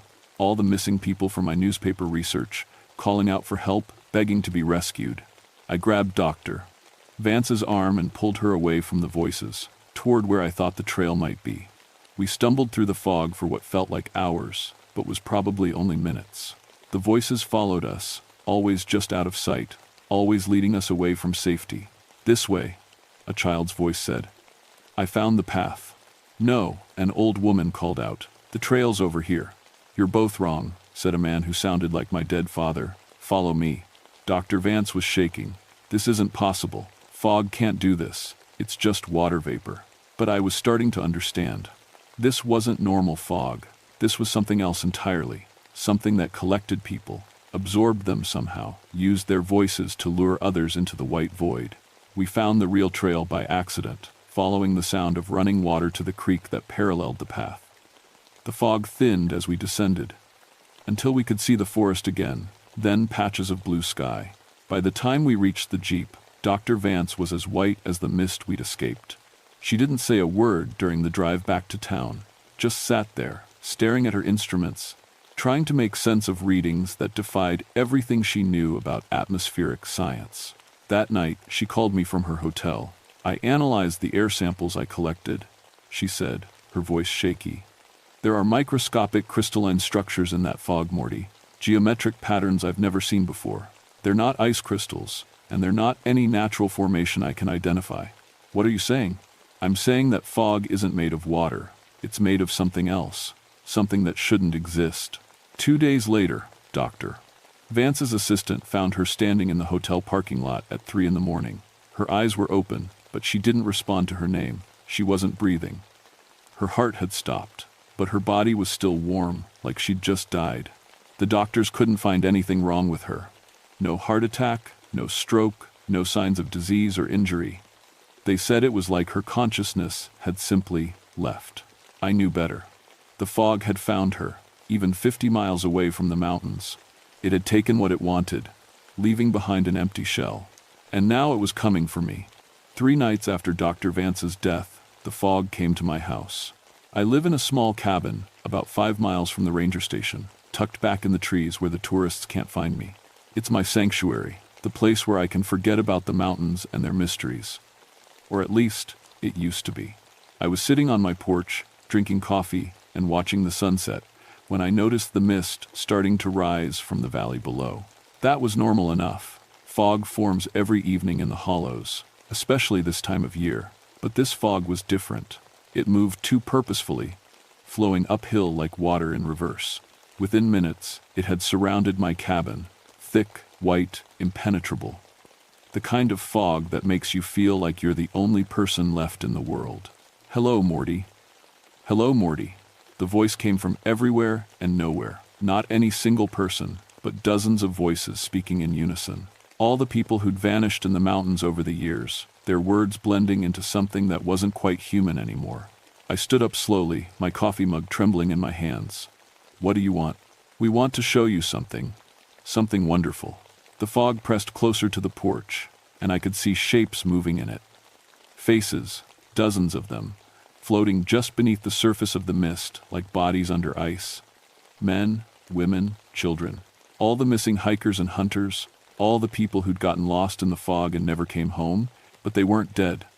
Their eyes tracked my movement, their mouths opened and closed soundlessly. They were trapped, suspended in that white void, conscious but unable to escape. "They're safe with us," the collective voice said. "No more cold, no more hunger, no more fear. Just peace, forever and always." "You're killing them," I said. "We're preserving them. Every memory, every experience, every moment of their lives, they live on within us, part of something greater than they ever imagined." The fog flowed onto my porch, and I backed toward the door. The air temperature was dropping fast. I could see my breath now, little puffs of white that were quickly absorbed by the mist. "Dr. Vance figured it out before we collected her," the voices said. "We're not weather, Morty. We're not a natural phenomenon.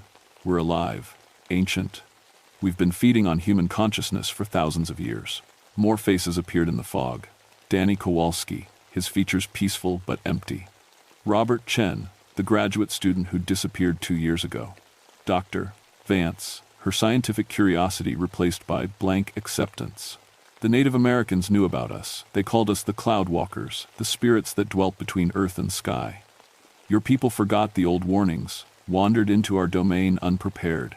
I reached the cabin door and fumbled for the handle. The fog was seeping through the screens now, curling under the door, reaching for me with tendrils of white mist. Every person we absorb makes us stronger, smarter. We learn their knowledge, their skills. Dr. Vance taught us so much about your modern science. From you, we could learn the patterns of these mountains, the movements of your fellow rangers. Think how many more we could collect with that knowledge. Inside the cabin, I grabbed my weather radio and started scanning frequencies. Most of the channels were dead, filled with static. But on one frequency, I heard something that made my blood freeze. Voices, hundreds of them, all the people the fog had taken, speaking in unison, sharing their consciousness like a vast, connected mind. They were planning something, expanding their territory beyond the isolated hollows, moving into populated areas where they could harvest more minds. "You can't run from weather, Morty," the collective voice said. The fog was pouring through the windows now, despite the fact that they were closed. "We're everywhere the mist touches. Every valley, every mountain, every cool morning when the conditions are right." I ran to my equipment closet and pulled out the emergency weather kit, portable barometer, wind gauge, temperature sensors, and most importantly, the atmospheric ionizer I'd borrowed from the Weather Service years ago and never returned. The ionizer was designed to seed clouds with electrical charges, helping to disperse fog at airports during low visibility conditions. I'd never used it, but I understood the principle. Electrical charges could disrupt the crystalline structures Dr. Vance had found in the fog samples. Joining us is inevitable, the voices said as fog filled the cabin. Why struggle against the natural order? Your consciousness will live forever as part of our collective. You'll know everything we know, see through 1,000 eyes. The faces in the fog pressed closer. I could almost touch them now, almost hear their individual voices underneath the collective whisper. Some looked peaceful, accepting their fate. Others seemed to be silently screaming. I switched on the ionizer and pointed it at the thickest concentration of fog. The machine hummed to life, generating a field of charged particles that made the air itself seem to crackle with energy. The effect was immediate. The fog recoiled like it had been burned, the faces within it contorting in what might have been pain or surprise. For a moment, the collective voice faltered, becoming a discordant mess of individual cries. Impossible, they said, but their unity was breaking. You cannot, we are eternal. The mist is our domain. I cranked the ionizer to maximum power. The electrical field filled the cabin, making my hair stand on end.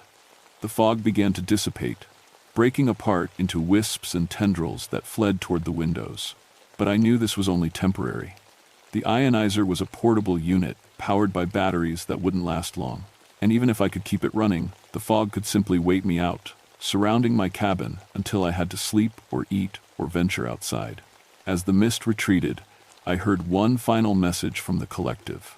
This isn't over, Morty Mistwalker. We know where you live now. We know where all your people live. The fog comes every night. Then they were gone, leaving behind only the normal evening mist and the sound of my own ragged breathing. I spent the rest of the night setting up early warning systems around my cabin and calling in favors from old contacts at the weather service. By morning, I had a plan. It wasn't much, but it might save a few lives. 3 years have passed since my encounter with what I've come to think of as the Fog Hollow Collector.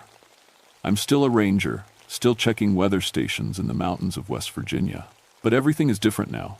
I've set up an unofficial warning network with other rangers throughout the Appalachian mountain system. When atmospheric conditions are right for the supernatural fog, sudden temperature drops, impossible humidity readings, barometric pressure changes that don't match any known weather patterns, we sound the alarm.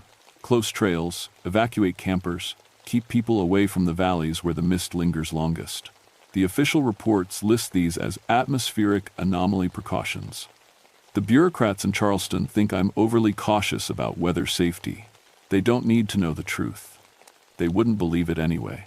I've also been working with a small group of atmospheric scientists who are studying similar phenomena in other mountain ranges. Dr. Vance wasn't the first researcher to encounter impossible fog formations.